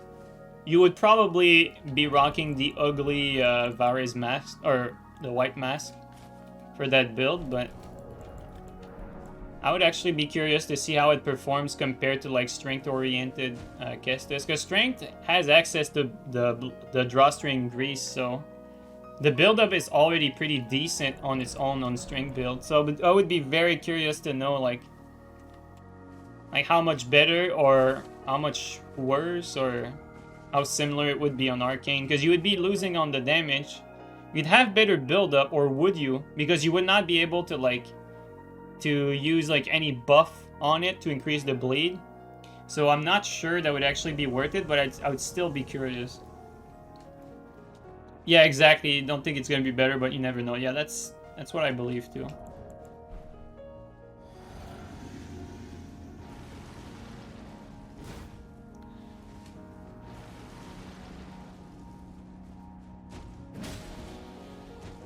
Light roll moment.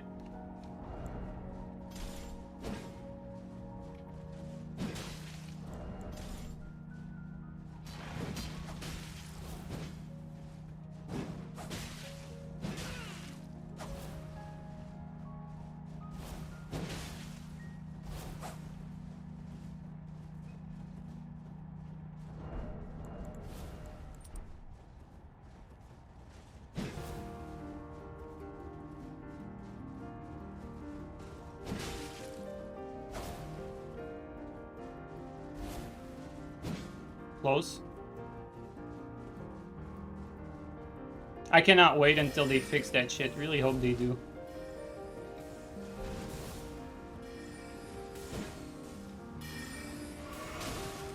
Story of Yankers, outplayed and saved. You know what? I never use it. I think I should. Let's try it.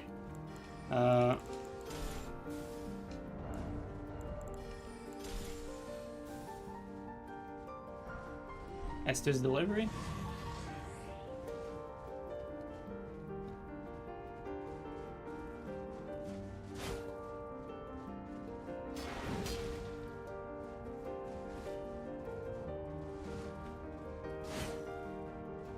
I'm gonna have poor timing with this because I never actually use double spear, but okay, so I can spam.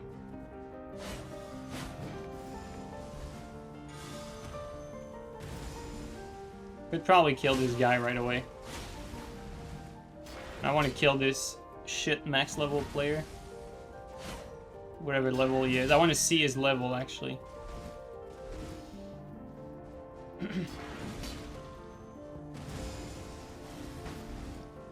He has that max casting speed, so that's how you know, like, he has high level.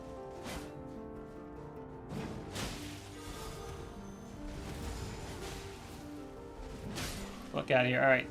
Rune count. See it. I'm looking at it. 34,000. It's not too high. Alright, let's kill this guy.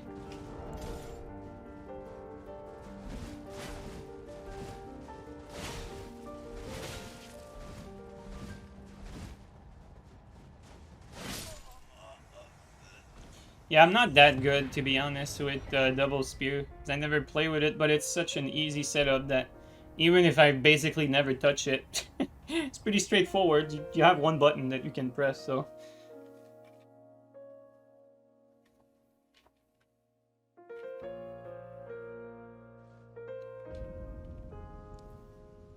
Spamming light roll is such a tough look. I agree, man.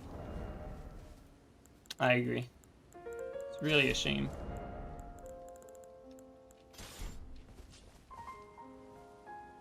You can hear Oro screaming level bigger, yeah.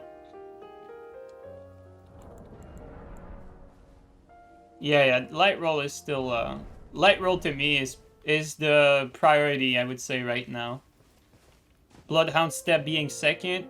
Third would actually be the recovery for Bloodhound Step, Quick Step, and Raptors, so that it doesn't recovery cancel attacks. That would be the next on the line after these, so. That's the next things I see nerfing. Then after that, I think it would be the power stance damage and the damage in general being normalized. And then after that, I would like to see more classes get buffed to where they're not just usable, but good class.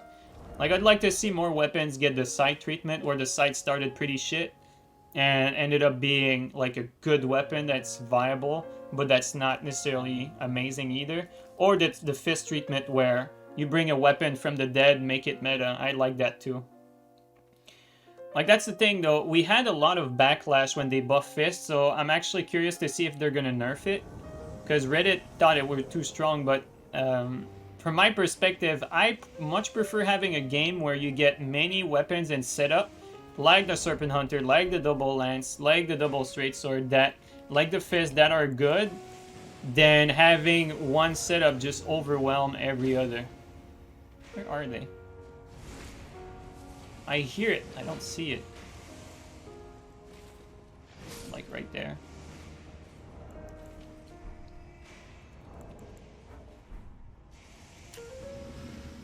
So I like the fact that we have Fist added to the repertoire. And I keep saying that, but I never really wanted them to nerf Ultra Greatsword the way they did. Because I like that the Ultra Greatsword was another option for meta back then. You could have argued that it was too strong, and I think so too, but I don't think nerfing the speed was the way to go about nerfing it. I think it should not have had hyper armor on the crouch attack, and the crouch attack should not have done as much damage and should not have had as much tracking. Pretty much like Shunter is, really. Shunter was pretty much that, so... I don't know if they know I'm here. They probably do.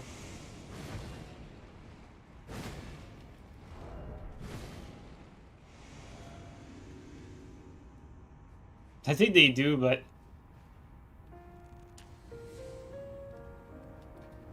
if they don't come, I have an idea. I think they're coming, though.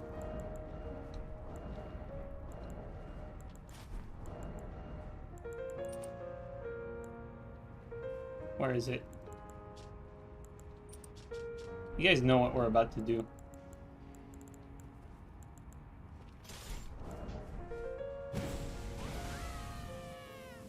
Why did it push them, though? What the fuck? They're supposed to be pushed forward toward me.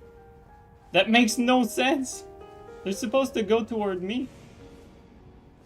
They got pushed backward.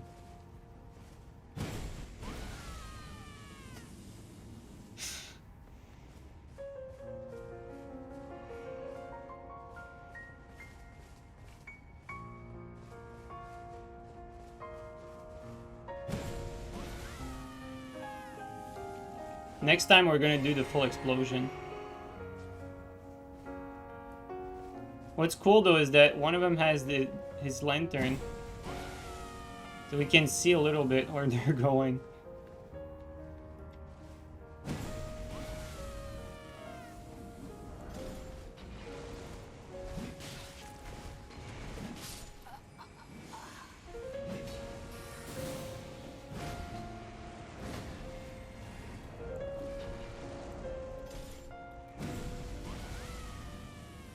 I'm out of stam, I cannot finish it!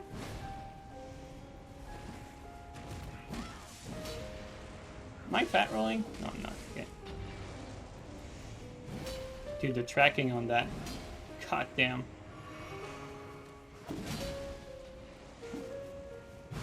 What the hell? I never realized how bad the tracking was. Jesus. The banana hat mode? Yeah, if I want to use these, I have to put on some gear, but it's worth it because it's a useful, that weapon is a useful tool for situations like this. Like they're just sitting up there and you can't reach them. Well, at least you can reach them from below.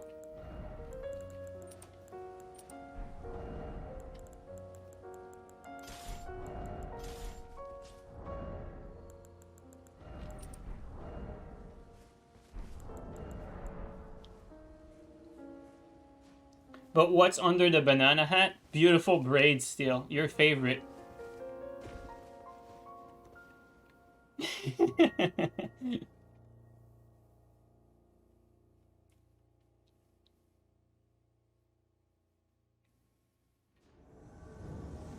I fucking hate this place.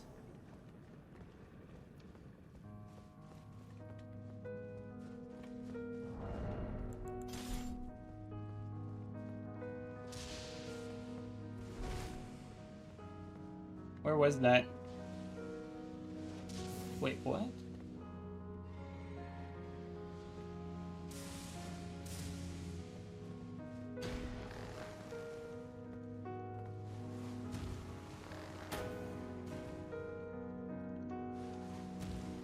Stay there, stay there.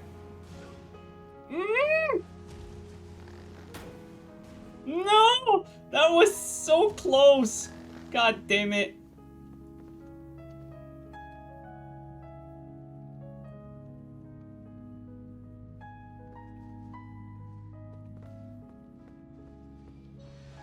Stay there.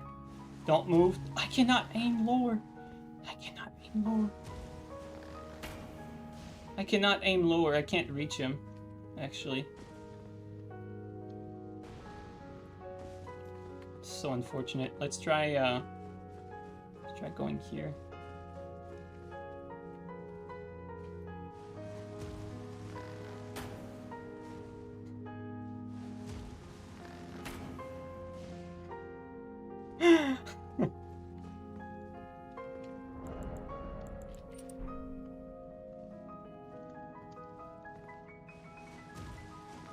Okay, we're in position. If they go through, we have an angle.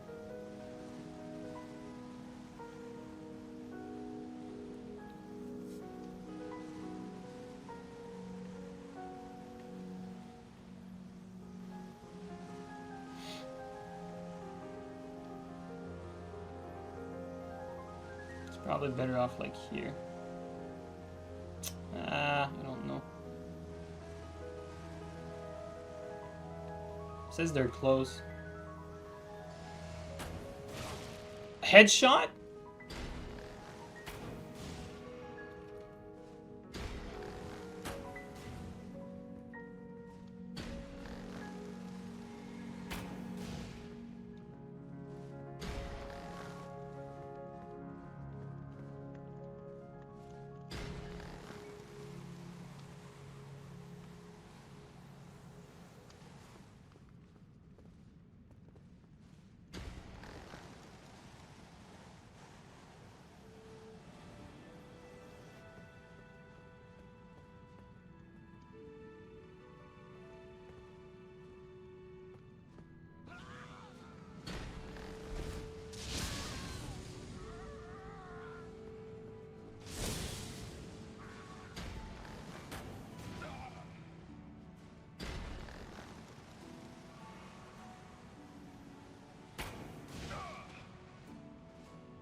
I'll trade.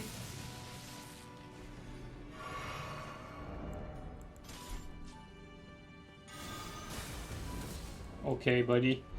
Okay, buddy. I don't want it, though.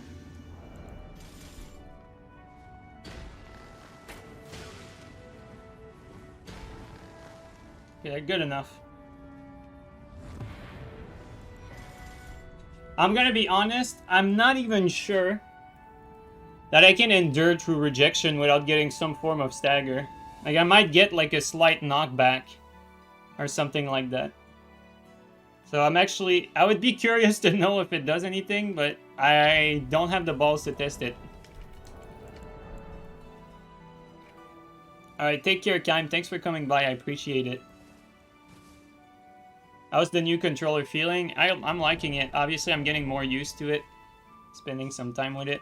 Right now, I feel like I'm doing a good blend of staying in my comfort zone, using circle for dodging, and using the back button just for running and controlling the camera. I think like I'm starting to feel like a good blend of both. I think that's how I should be starting, like playing with it. Would you look at that? What a spawn.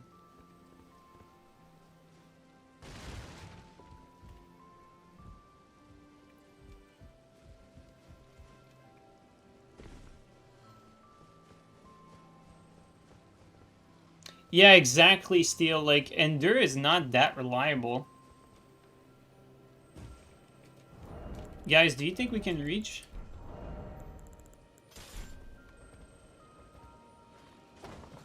I forgot.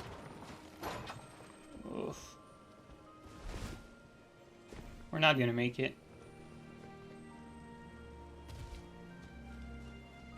There's a blue, though.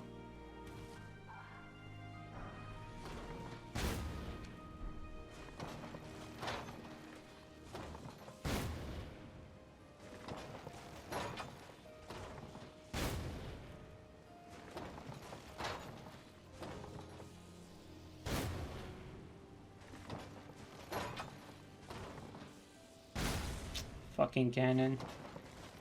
Don't. No way he's trying this. Is he really trying to fireball me? I hate the cannon, man.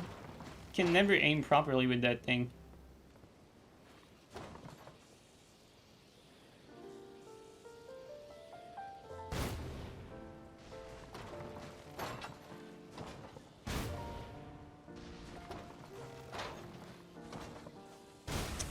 Yeah, I hate the cannon. Well, let's go kill him.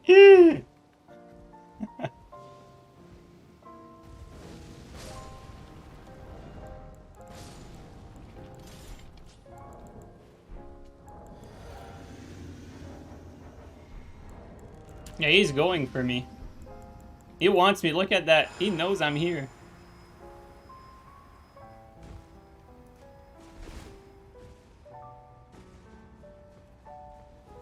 Oh yeah, light roll. Light roll moment.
Little shit face. He just had enough latency, so I just could not, like, have the right timing, unfortunately. This game, man. Very little skill, honestly. Very little skill required. All you need is, you just need to know what works. What are the right setups? Do I have light roll? Okay, I have light roll. Can I spam dodge? Yes I can. Alright, good. Alright, good. Am I playing Elden Ring? Yes, yes. Seems kind of balanced. He had time. He had to time his roll very well. Yeah, exactly, Jane.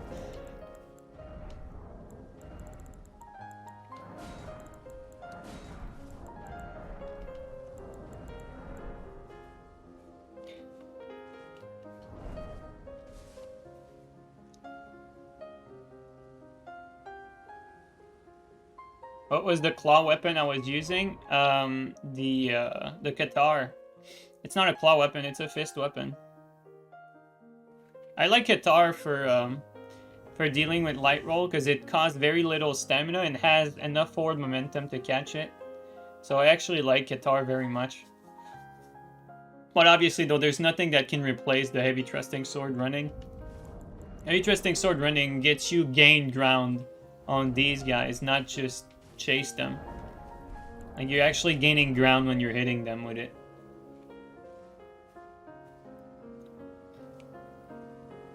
It's just easier to dodge though, obviously.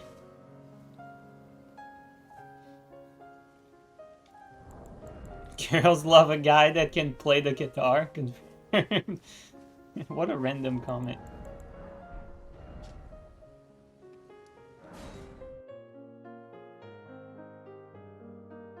Is single lens good? Yeah, absolutely. Is it better than double? No, but it's pretty good, yeah.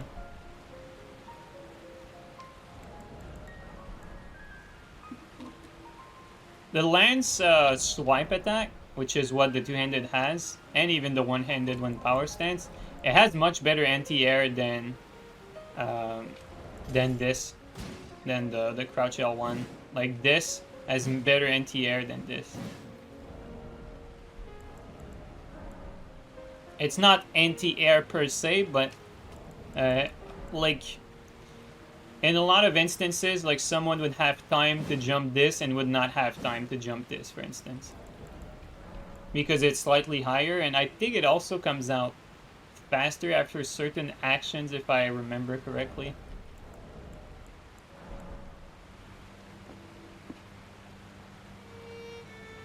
I have a feel for it, but I wouldn't be able to tell you exactly what.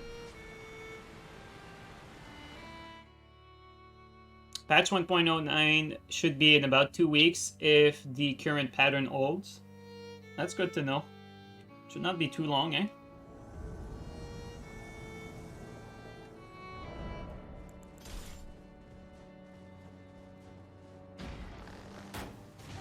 No, you don't.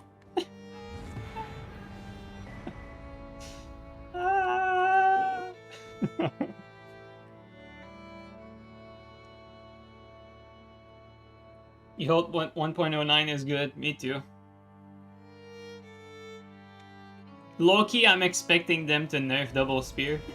I'm expecting them to nerf double spear, Kestis, as well as power stance damage. I just hope they're not gonna kill those weapons. So that's all I'm hoping. That's what I'm expecting.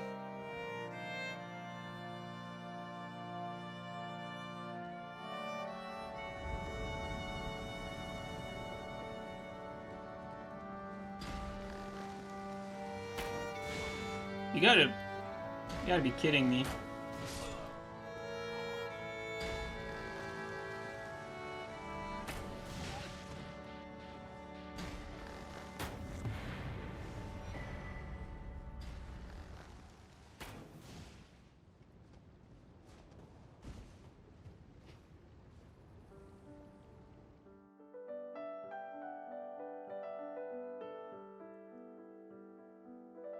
Nerfing power stance damage would make SS and CS pretty bad. By 20%, I would disagree actually, no. They would still do a lot of damage, they would just not win against every single... Like, they would just not win trades against literally everything in the game. You'd actually have to weigh in what you're trading against. They would still be extremely good, don't get it wrong.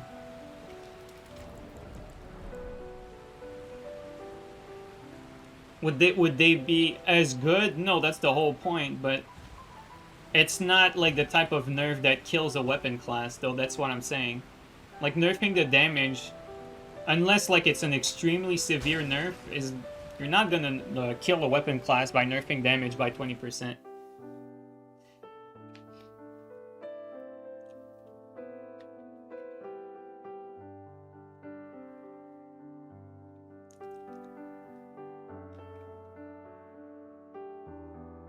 I don't know, man, Sandy. Weebs love their Rivers of Blood and Moonveil. It's definitely the two most common weapon in the game that you see when invading.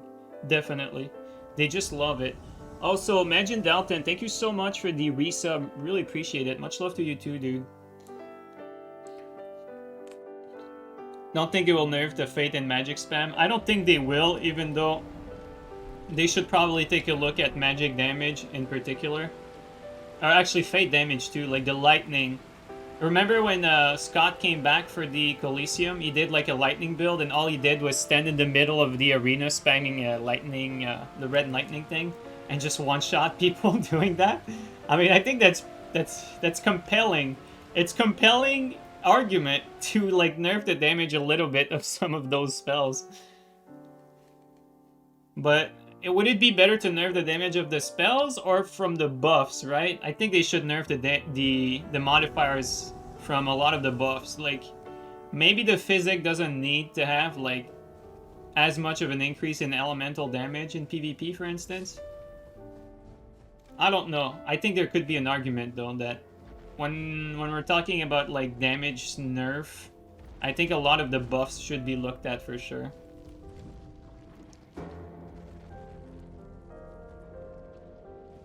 Yeah, some don't need to stack. Yeah, I think that's probably even a better idea. Like, prevent a lot of buffs from stacking. That's definitely true. I can agree with that.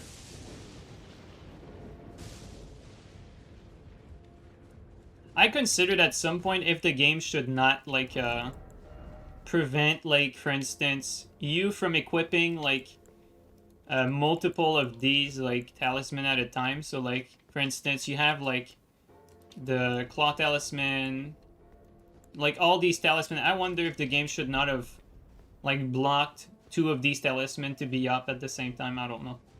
Something I considered when the game came out. I don't think it would be appropriate for all setups, so that's the problem. But it would prevent a lot of damage stacking, that's for sure.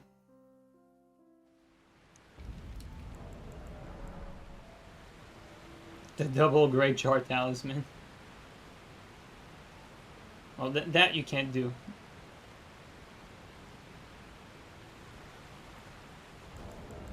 But recently I watched a KH9 podcast, and a lot of the guests were talking about what they liked about the Coliseum, what they didn't like, and what they would see, or what they would like to do to, like, fix these issues. There was a lot of good suggestion in that podcast, to be honest. I feel like a lot of people are on the same page on all, like, a lot of this stuff. Where's that guy at? Actually, let's do that.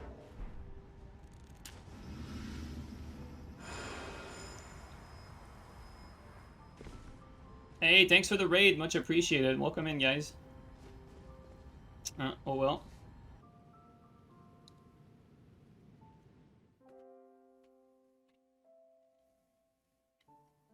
But yeah, honestly, I think, like, the incentive for PvP is definitely something that I think everyone agrees on. Like, that the game does not give enough of an incentive for new players to PvP. Like, you don't really get anything out of it. And, you know, that's even without considering that there's no Covenant in the game. So I really think, like, a PvP merchant where you can buy, like, all the consumables and stuff like that, man, that would incentivize people to PvP a lot more. If you could buy stuff with the rune arcs, if you give, like, arenas rune arc when you win arena matches, and then, like, one thing that would fix a lot of things, you introduce a horde mode or a boss rush mode in the arena. You reward players with rune arc when they do that, so right away you have an activity for PvE players to do that can be done offline, so that they can also take advantage of that rune arc shop, for instance. So you have a rune arc shop, you can buy all the consumables in the game there. You can probably buy, like, even some slabs, right, for like 10 rune arcs or whatever, or 20. And you can adjust that to how it would be balanced. But on top of that, you have, like, a mode in the arena that can be played in single player, so that the PvE crowd is not left alone in all of this. I think that would incentivize PvP, because it would probably still be faster to just invade to get those rune arcs, for instance, or do, like, arena duels or anything like that. So I think the horde mode or the boss rush mode, that's definitely that's a suggestion that takes a lot of effort for them to implement. Like, it's definitely, like, you have to develop that. Whereas the merchant is something that, if you know just a little bit about, like for instance, I've made a few mods in Skyrim myself. Like, you know, I've delved a little bit into that, so I'm not completely green on modding and how games work. I would say that the merchant is something that would be very easy to implement. Like, having another merchant that sells all these items, that's actually very easy and low effort for them to make. So there's no actual excuse for them not to do that. The boss rush mode and the horde mode, that's high effort. That's something that would be like a groundbreaking feature, I would even say, but at the same time, it would be difficult for them to implement that, for sure.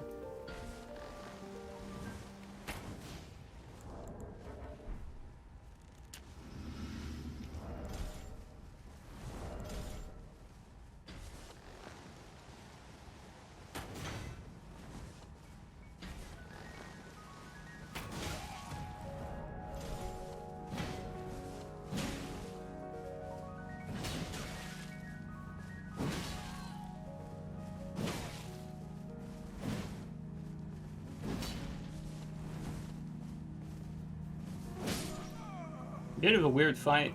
I don't really know what he was doing.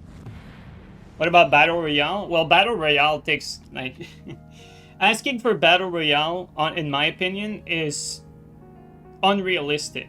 Like, that's not just high effort, that's not even feasible. You cannot just introduce Battle Royale in a game like that. I mean, technically, it's technically possible, but, like this is like on an engine level. Like they have trouble like introducing a lot of players into multiplayer. Like just forget about Battle Royale. Like it's just not happening. Like you're not going to see it unless they make it into like a separate game, and from the get-go the development is scattered toward that. Like keep in mind, like even the Activision team had trouble putting together Warzone. Like it was difficult for them to adapt the Warzone, the engine that they're using. I forgot the name of the engine. Is it Frostbite? I forgot. They had trouble adapting that engine to be to work with Battle Royale. So if a studio like Activision has trouble doing that, I just cannot imagine how much From Software would have trouble with it.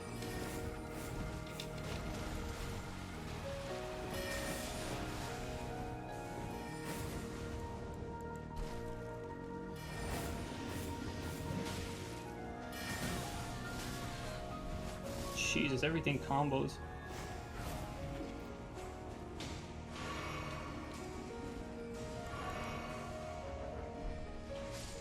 Frostbite is Battlefield? Yeah, my bad. I forgot which engine this one's called. Insane lock-on.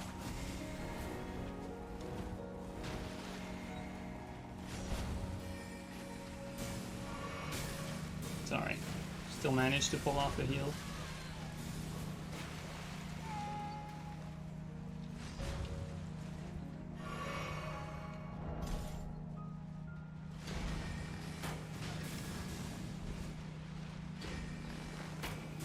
Please die, thank you.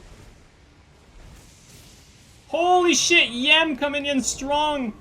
Holy shit, Yem, thank you so much! Woohoo! Thank you so much for the 20 gift subs, man. Thank you so much, Yem. How are you doing?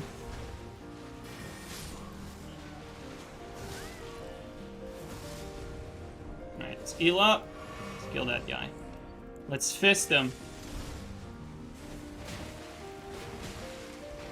There you go. Yeah, thank you so much for all the 20 gift subs. Really appreciate it. Oh, you even gave a gift sub to Oroboro himself. Thank you so much, Yem. By the way, if Oro is here, Oro, Yem is actually a big fan of you. He copied a lot of your builds when the game came out, actually.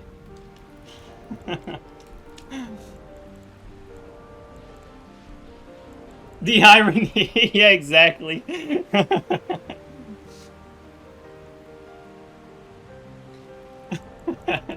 How's it going, man?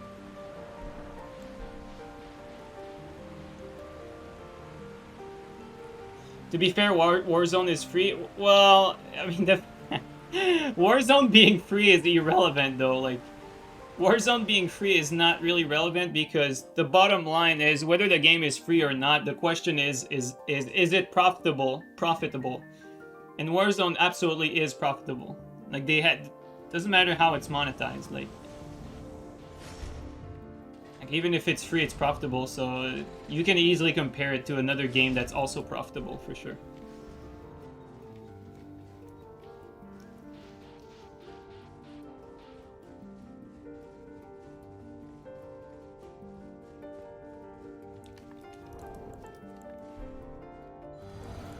You're saying though it's a live service. I mean, From Software having a live service game, that would be more possible than. Oh wow, that shot me through the wall. Interesting.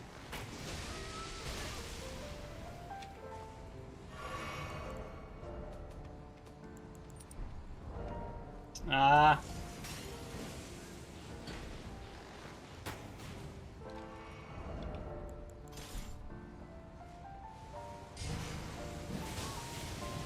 Yeah, good trade. He actually fucked his teammate up. Beautiful. Oh, careful about that.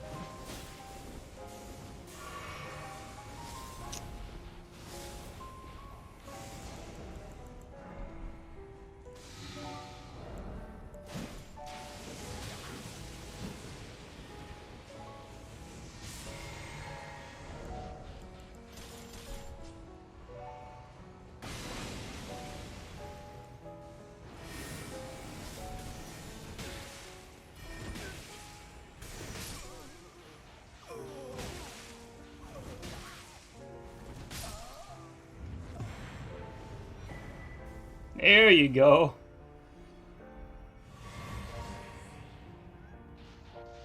Have you ever DC'd? By accident, yes. Like, my connection... Like, I can probably count on one hand when that happened, but DCing, like, actually rage quitting, no. I have never done that. It is just not in my DNA to do that sort of stuff. But, like, we had DCs happen on accident, like, a few times in Dark Souls 3 for sure, but... I don't think that's really what you're asking, though. But, like, actually rage quit? No, that's just not me. I don't do that.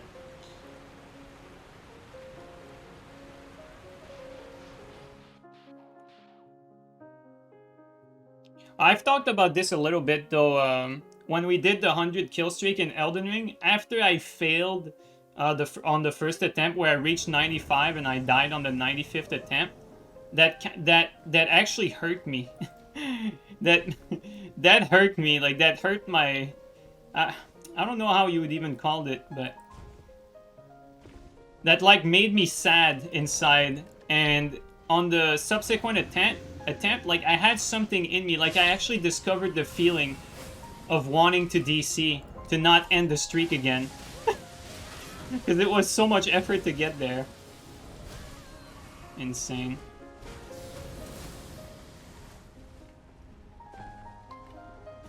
Like, for the first time, like, I think I've, like, experienced what it feels like to want to DC at some point when I did the 100 kill streak.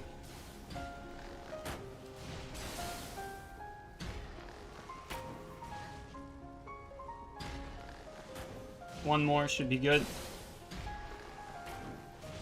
Oh, no? Still. He's still alive, the bastard. Okay, we're gonna keep these spots. This guy has what we call HP.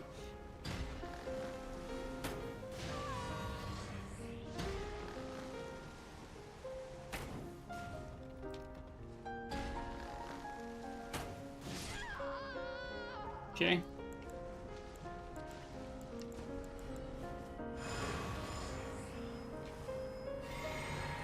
The host literally just left them. He just used them. This host is just using his team for his own good.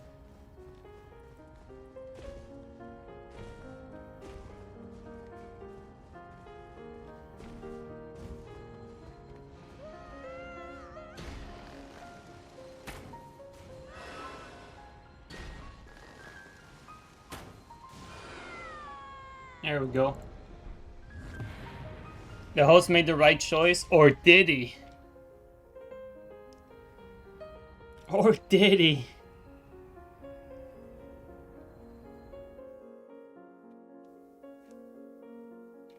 Other than Crimson Bubble Tier, what do you normally use in your physic?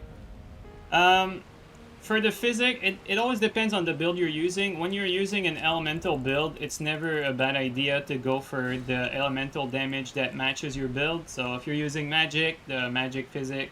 If you're using your pyromancer, you know, the fire one. That's never a bad idea. The crimson physic, the one that heals you near death, a lot of time is the best one because it saves you from dying.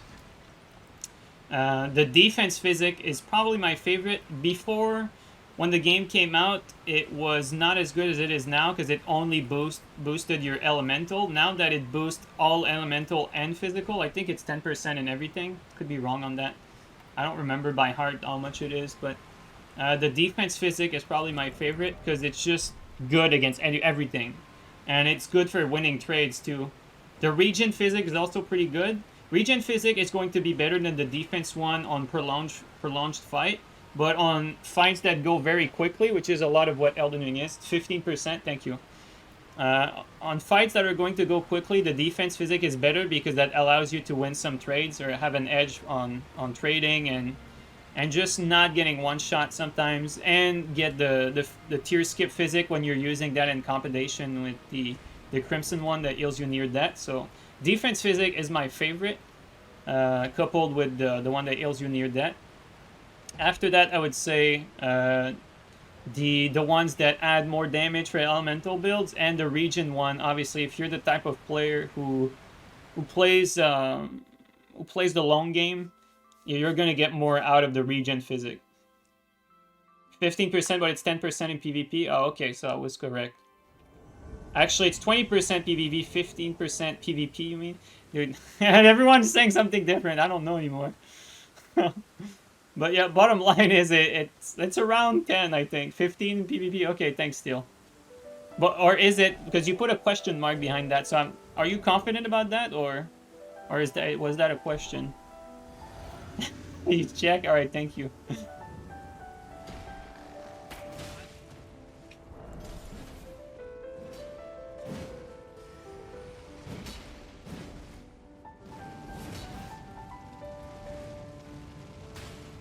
Gotta go fast, gotta go fast. Oh, the camera just like had this weird interaction.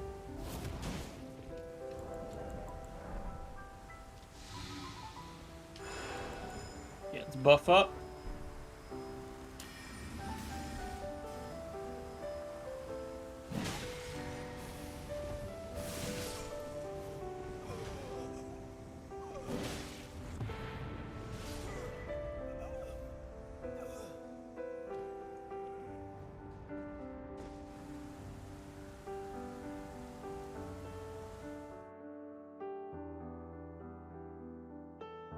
Okay, we have Steel here who's verifying information for us. For the whole chat.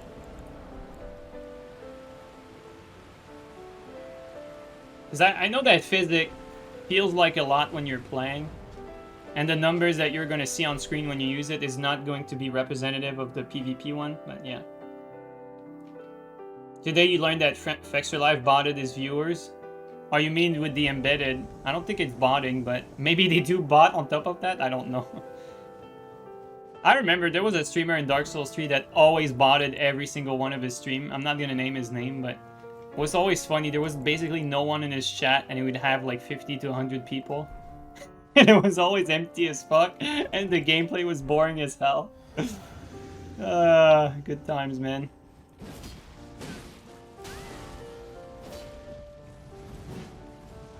Fuck it. I'll take it. Hate my input. Insane. Out of stamina. I feel like I have worse stamina management in Elden Ring than Dark Souls 3. And it's funny because stamina is so much more generous in Elden Ring. I feel like you almost play Elden Ring as if you have infinite stam. A lot of time. I don't know, that makes me manage my stamina worse. Maybe also because I got used to the crouch regen for stam. That could be a thing too. But I know that like stamina management used to be like one of my strengths in Dark Souls 3. I used to be really good on stamina management. I would basically never run out of stam. I feel like since the crouch regen fix, I'm like pretty bad at stamina management. I need to work on that a little more. Although to be fair, double lance is very stamina hungry. Like those jump attacks will eat your stamina bar for breakfast, 100%. So it's not true for every setup. Some setups are very easy to spam a lot with. Like fist is easy on the stamina bar. Double great lance, and you run out of stam fast with those. Because you have to constantly be running and spamming crouch, so because of that, like And then the jump attack, like, you'll use that a lot too. Wait, what is that spawn? What the hell? Where are we? Did we spawn outside of a zone? Yeah, I think we just spawned outside of an invadable zone. I'm actually curious now. Yeah, double spear uses a lot of stam too. Yeah, before we drink the physic, let's just wait a little bit. Oh no. Never mind, never mind. I'm tripping. I thought we were on the other side of that thing. No, we're on the good side. Never mind. Never mind. It's just probably the worst spawn ever. Literally, like, at the very end of the map. Where the host is not going to be.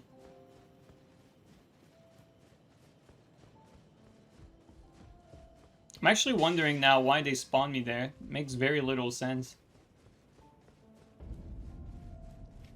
Look at that.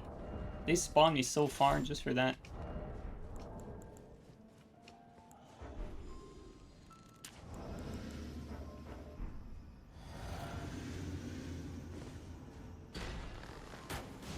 No? It's gonna hurt.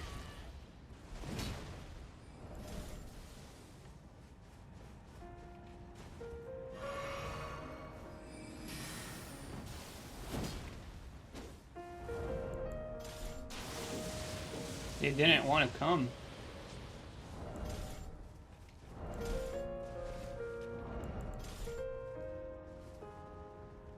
No? Too far. Okay.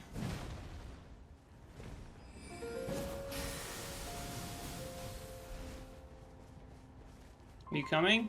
No? Okay. Do it. Just jump. Do it.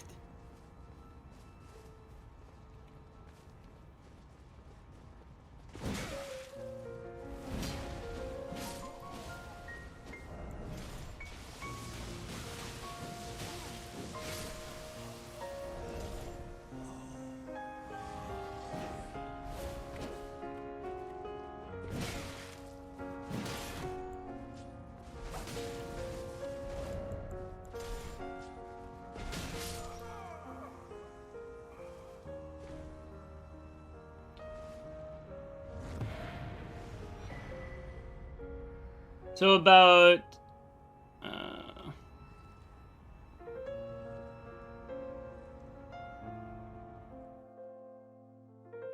wait, where is it?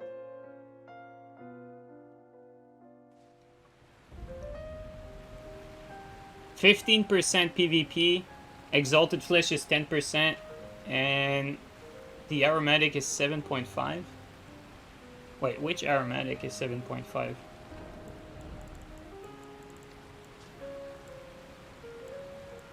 The blood boil? No, that can't be. Blood boil is 7.5? Wait, so blood boil does less than the exalted flesh? That cannot be right.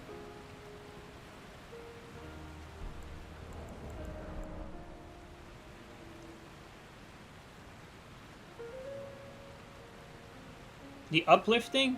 Uplifting is 7.5. Wait, uplifting. Uplifting though, doesn't that negate? Unless you said, is it 75? Did I read that wrong? No, 7.5. What the hell? Uplifting gives you damage? Wait, what? This?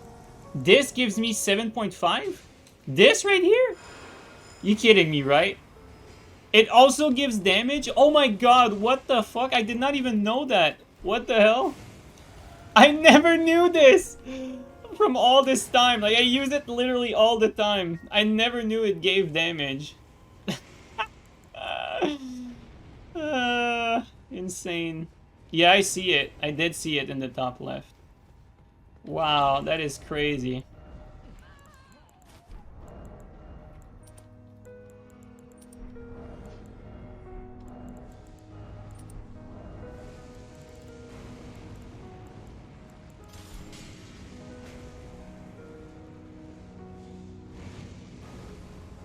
God damn it. too far.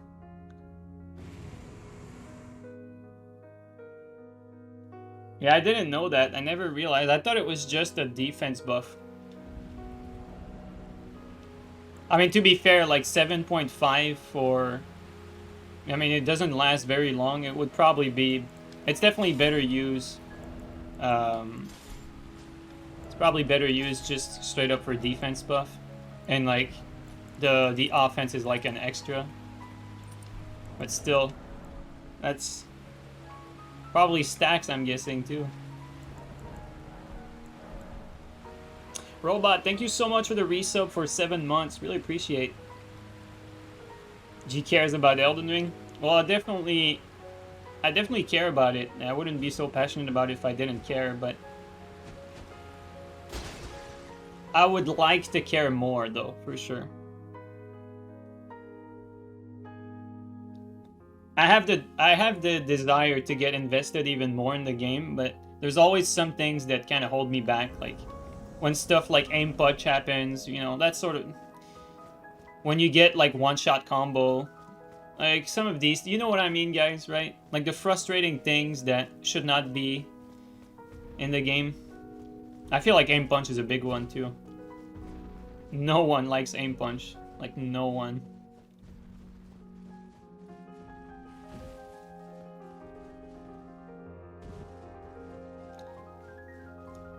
You know, the Elden Ring spawn, it's not the biggest issue, but it's still...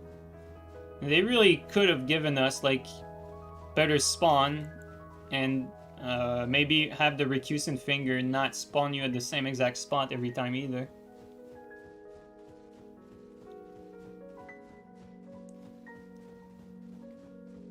But yeah, I mean, don't get me wrong, like, the game is still enjoyable despite all of that, for sure. It's just that it's always there. Like, these issues are always there to remind you that could have been a lot better.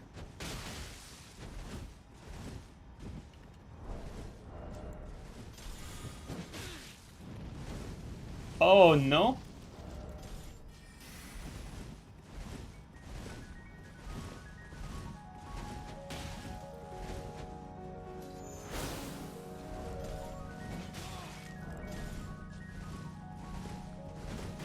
Insane rock. There you go.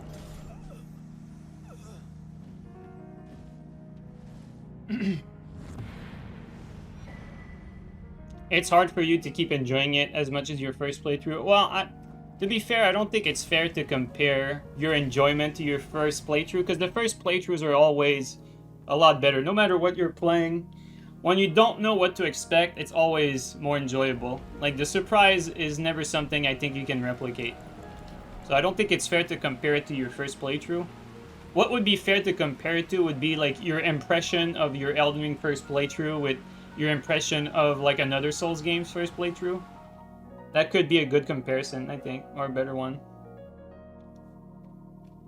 Have I ever tried In Fate? Yeah, I have. I had the Lord of Scum build, which was based around Wave of Piss and Moonveil. Had the minimum stats for both and had some dexterity. And was the whole idea was basically to spam Moonveil and Wave of Piss. And it worked like a bit too well in Invasions.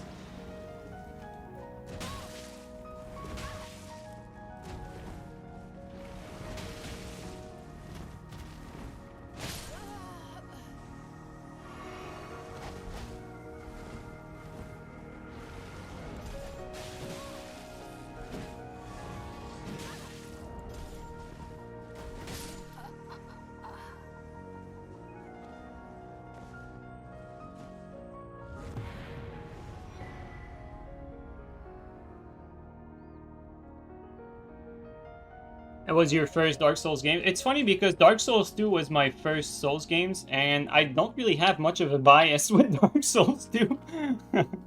And I have, like, you know, it's not like I barely played it or anything. Like, I have, like, over 1k hours in Dark Souls 2. And it was the first Souls games that I played, and it made me discover how much I like these types of games. And I remember when I was playing Dark Souls 2, I would, like, back when I played Dark Souls 2, I used to also play Armored Core 5 and Verdict Day, and I used to still play Rainbow Six Vegas 2 competitively at that time, and so I kept looking at Dark Souls 2 from the same eyes, you know, very critical, obviously. And I was always getting pissed by getting matched up in the arena with people that were max level. I always thought max level was stupid, even when I started the Souls games. And I also thought that the Jester... Remember the Jester outfit that prevented backstabs? I always thought that was, like, brain dead to add that into the game, that it made no sense. I always had these things, and I'm like, why the fuck did they do that? It makes 0 sense. Remember, like, those who played Dark Souls 2, like, all the overleveled scrub who would wear the Jester outfit, coupled with, like, the smoldering helmet, that sort of stuff? I always thought that was so dumb. Back when I played Dark Souls 2.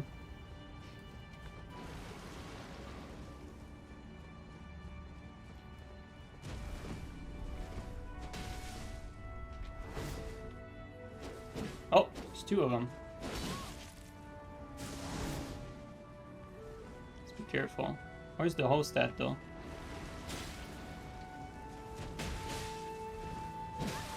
I have some extra reach, eh?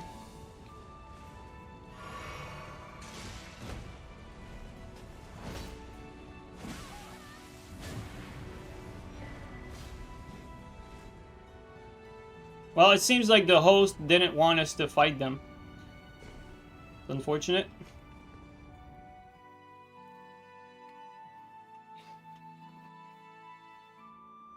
Yeah, the Jester chess piece, I don't remember if there was another chess piece that did the same thing, but I remember the people using Jester, and I thought that was like a huge miss, like that sort of stuff. So I've always been very critical of these games, even when they were my first ones and I had no reference point. But the reason, like, you're not critical like that if you don't like something and want it to improve, though. Don't get it wrong. It's not like complaining for the sake of never being satisfied. It's never being satisfied because you know it could be better. And guess what? One thing that actually pleased me very much was when Miyazaki won the Game of the Year for Elden Ring and Best Game Direction. And the first thing he said, instead of saying, yeah, we made this amazing game, he said, we're gonna make better next time. To me, I love that. This is something that I absolutely can relate with, and a quality that I love, and I feel the same way myself. Like, when you make something good, like, his first reflex, Miyazaki, was like, yeah, but we're gonna make it even better. So I love that. I'm actually confident that From Software is going to do good in the future, like, regardless of the missteps along the way, right?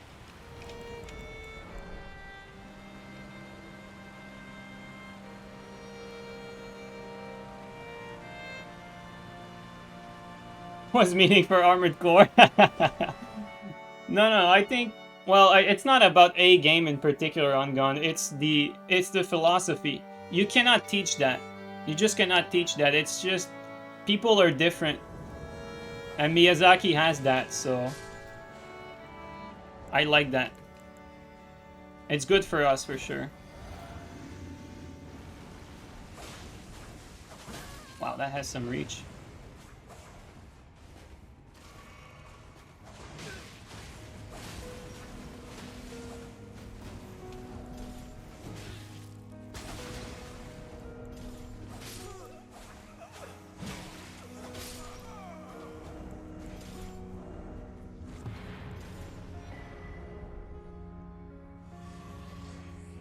Miyazaki is trying to make a game that he's willing to play.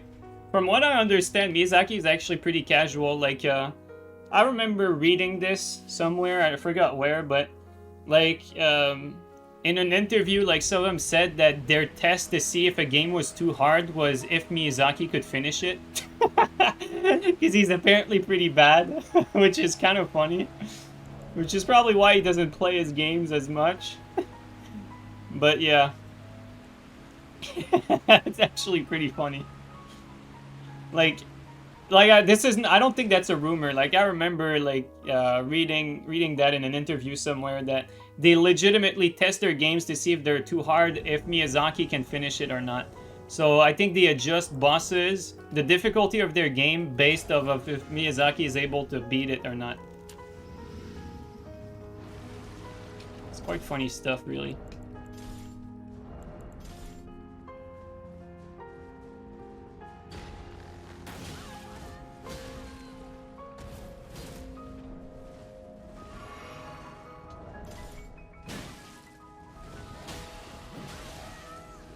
That worked in my favor, even if that was by accident.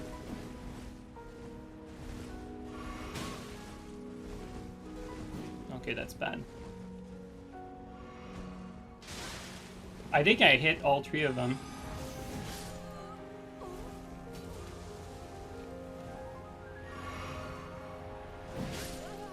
Well, we're gonna take it.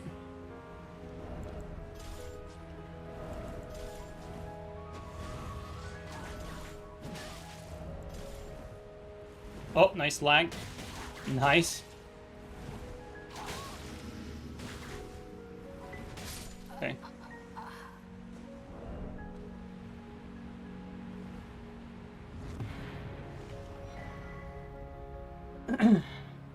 Just say you planned it. Yeah, exactly.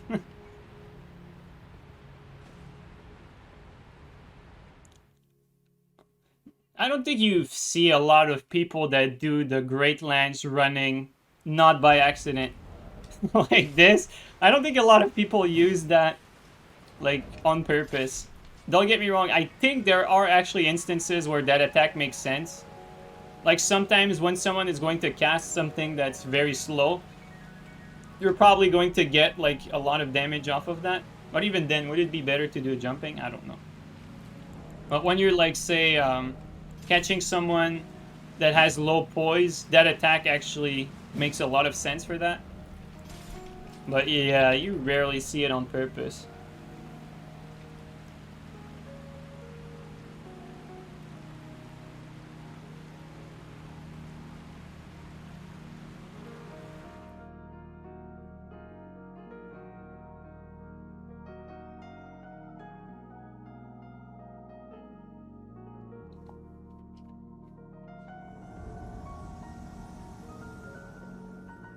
So basically you use it on mages? Yeah, sometimes, pretty much, yeah.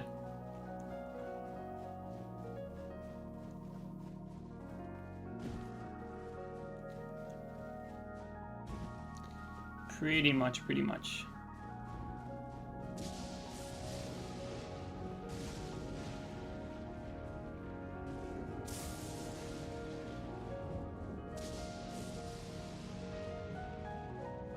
Oh.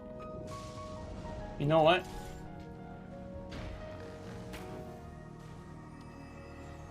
Send them down! Send them down! You too!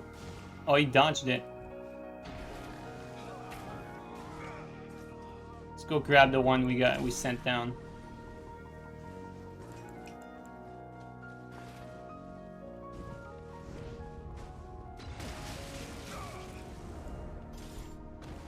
Actually, does it work? I think it... Oh yeah, it works, okay.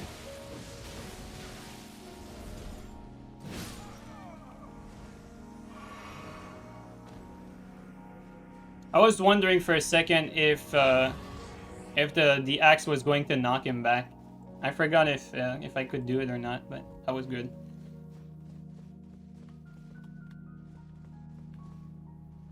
Where are they at?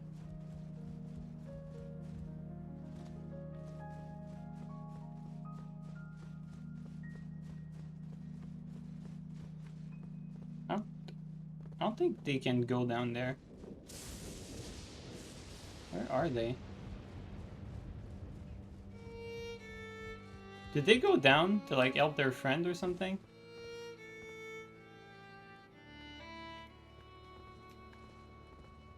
I am so confused right now.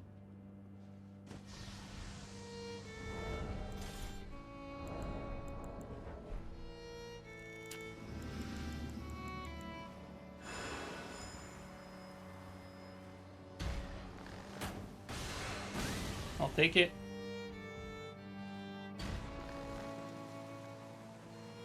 Cannot aim lower than what I have going on here.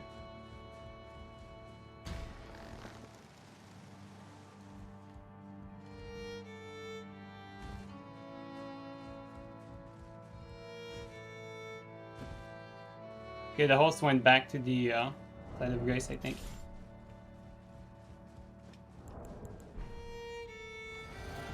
At least there's a blue here.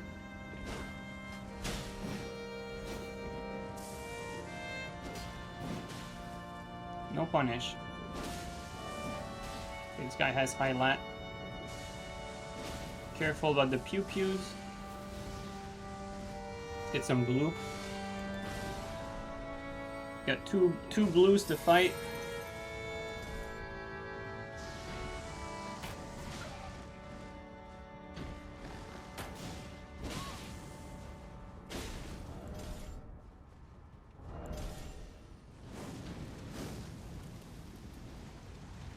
Can I get hit from behind though? That's the question.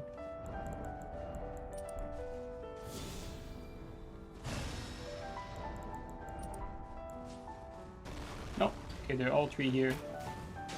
And one of them is laggy. Great.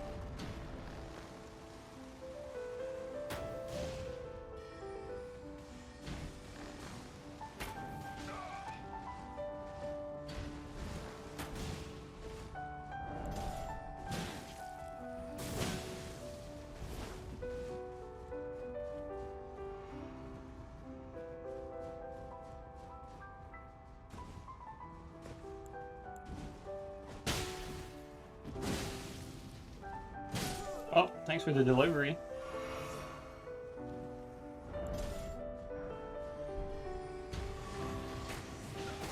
He doesn't do a lot of damage and has no HP, so the only challenge here is going to be that blue that looks like he knows somewhat of what he's doing.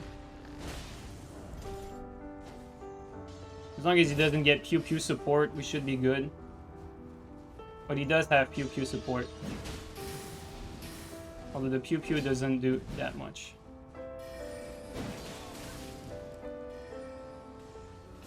Although I should still be careful.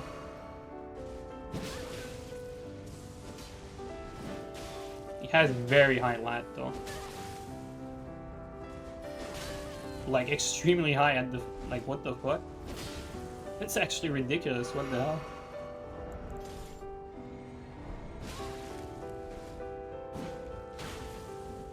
Just focus on the host. This guy's too late then. Fuck it.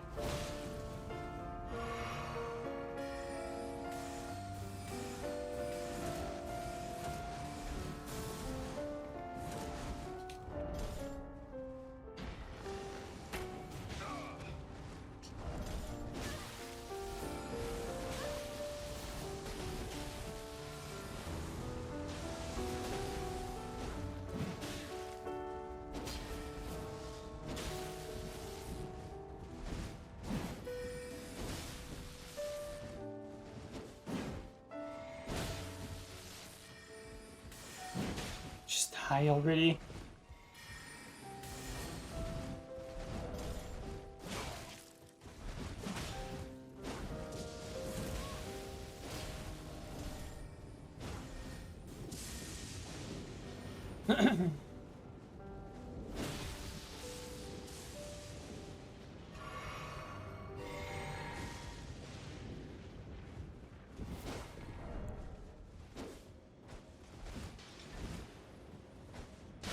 There you go.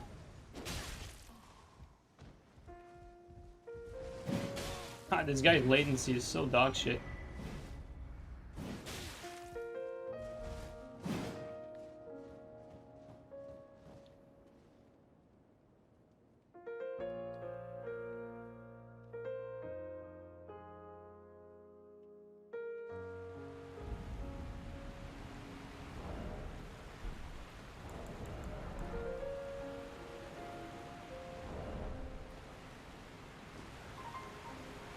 Latency always flattens the skill curve, like always. When you have latency, like a lot of things just end up being forced raids. Like players that always play on latency, definitely like have this different notion of the game. Like the game is played different on high latency for sure. And I think like low lat is definitely more skill based for sure.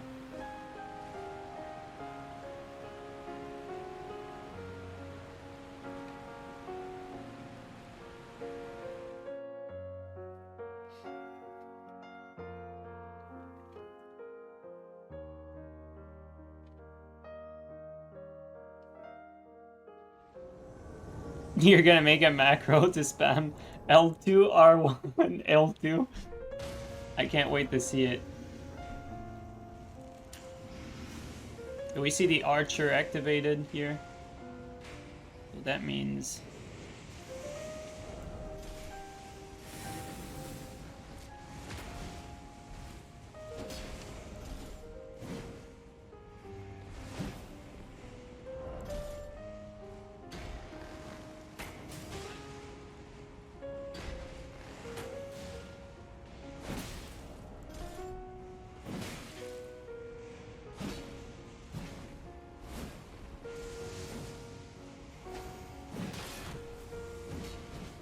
Archer support?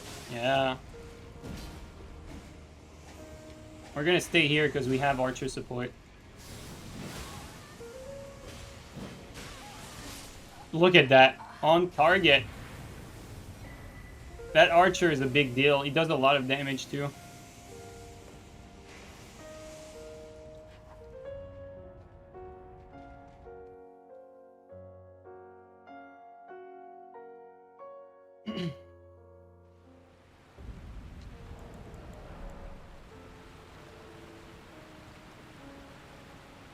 What's my favorite Ash of War for the gravesite?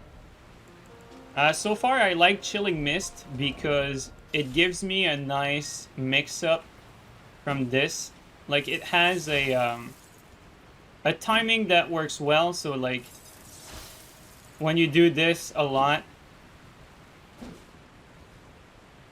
like the timing for this is just, it works well for the mix-up pretty much. So that's why I like it.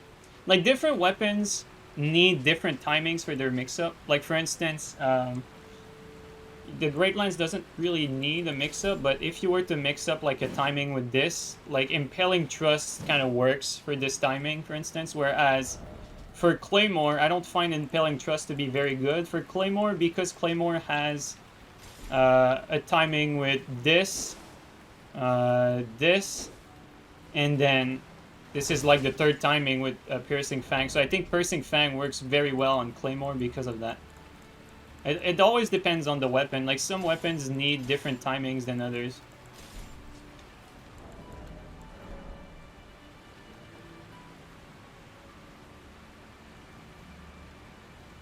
But I'm not gonna claim that Chilling Mist is the best, like, Ash of War for sight. I don't really know what's the best Ash of War for sight. Maybe Flaming Strike would still be better, for instance, right? Maybe, I don't know. Have you ever used Piercing Fang on Lance? Yeah, Piercing Fang, I think, is underrated in competitive 2v2s. And 2v2s, Piercing Fang is basically a spell with infinite tracking that does like 800 damage or so. I think Piercing Fang is actually underrated in competitive 2v2. Obviously, it's not infinite range, but the tracking is just so good that it's definitely underrated. Because the release for Piercing Fang, like, you see, right, you see the startup, like, the guy, like, prepares, put the weapon above his head or whatever. You know, the animation startup. But when it launches, you cannot actually react fast enough to the direction. So if you, like, kind of turn and burn someone with it, where, like, for instance, if, say, you're in a 2v2 fight, you're fighting that one guy, and you're still looking at him, but last second you turn around to hit that other guy, if he thinks that you're attacking the guy you're still attacking, you won't have time to react to you, like, turning around to hit him, for instance. So that plays a role. Like, the fact that the actual release of the forward momentum happens very fast, that plays a huge role for it.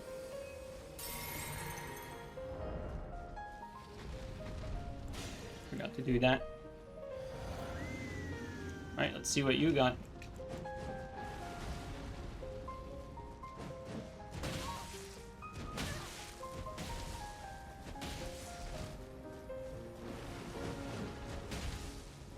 Didn't need to do that. Could have been risky.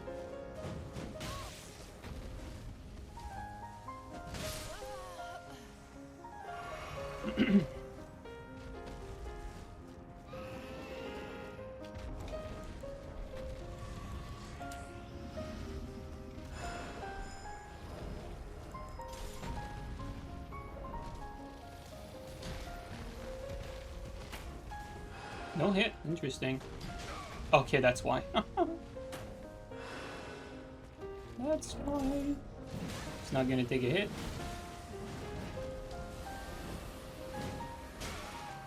Insane game. Careful, dragons on us now.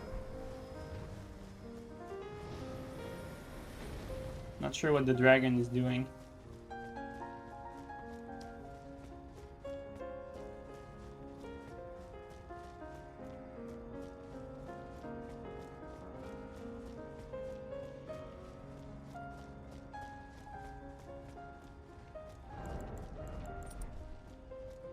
I don't think the dragon will be disturbing us. Now, the only thing we have to worry about is that this guy won't take damage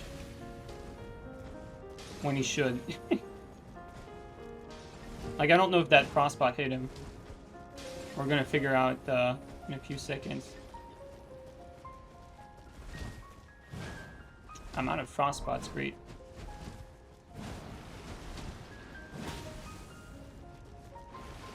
Oh, that's our frostbot, I think, the 26 damage. I think that's our frostbot.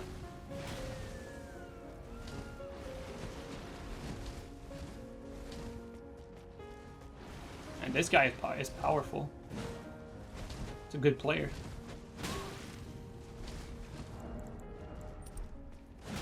Oh, it's probably better to do this at this point. Oh, also, you know what?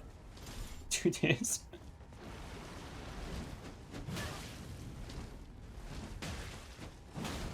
Just make sure the dragon isn't coming. Okay, we got the bleed proc, I think.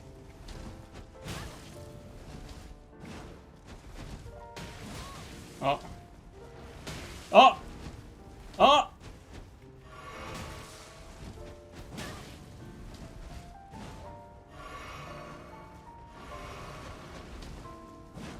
Yes! What the fuck?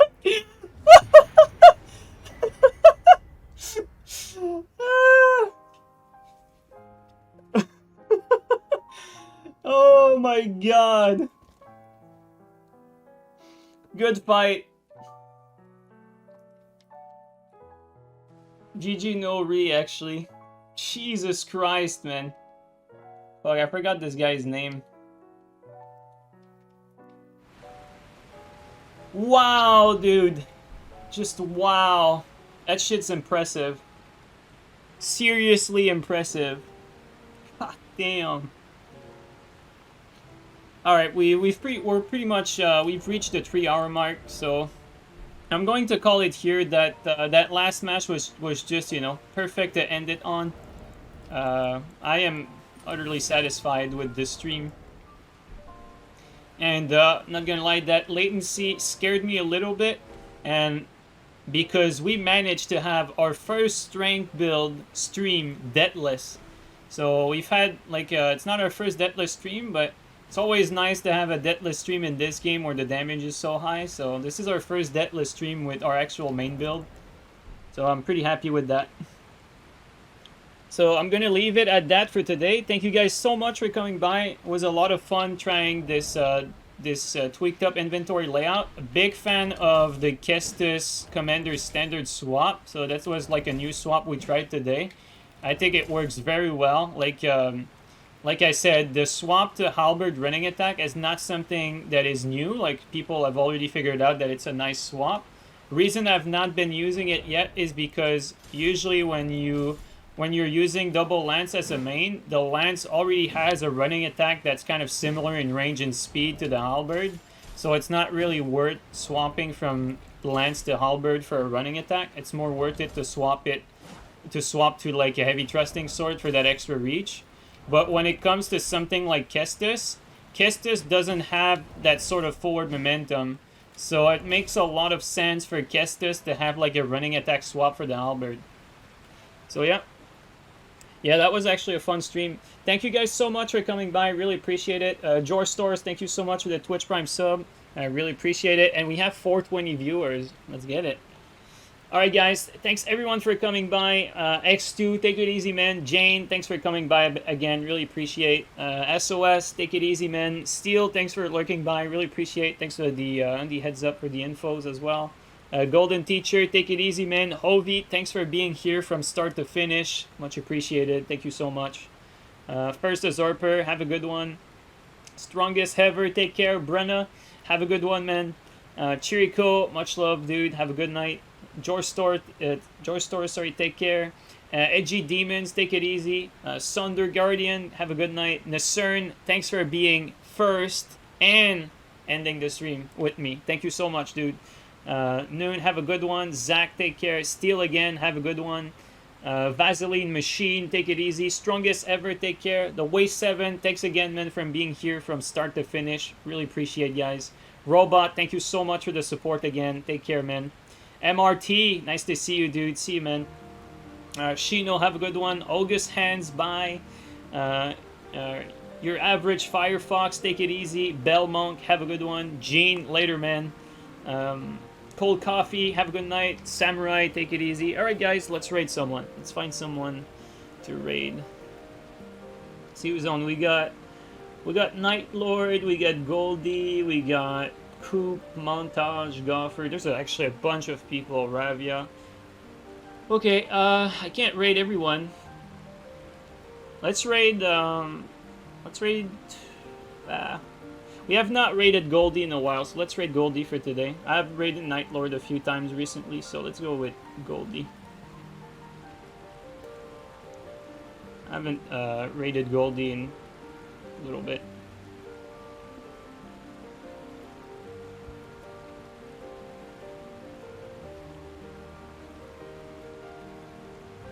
You know, I would love to raid everyone in the community, but there's a lot of people to raid, so you can't raid them all. So I try to mix it up.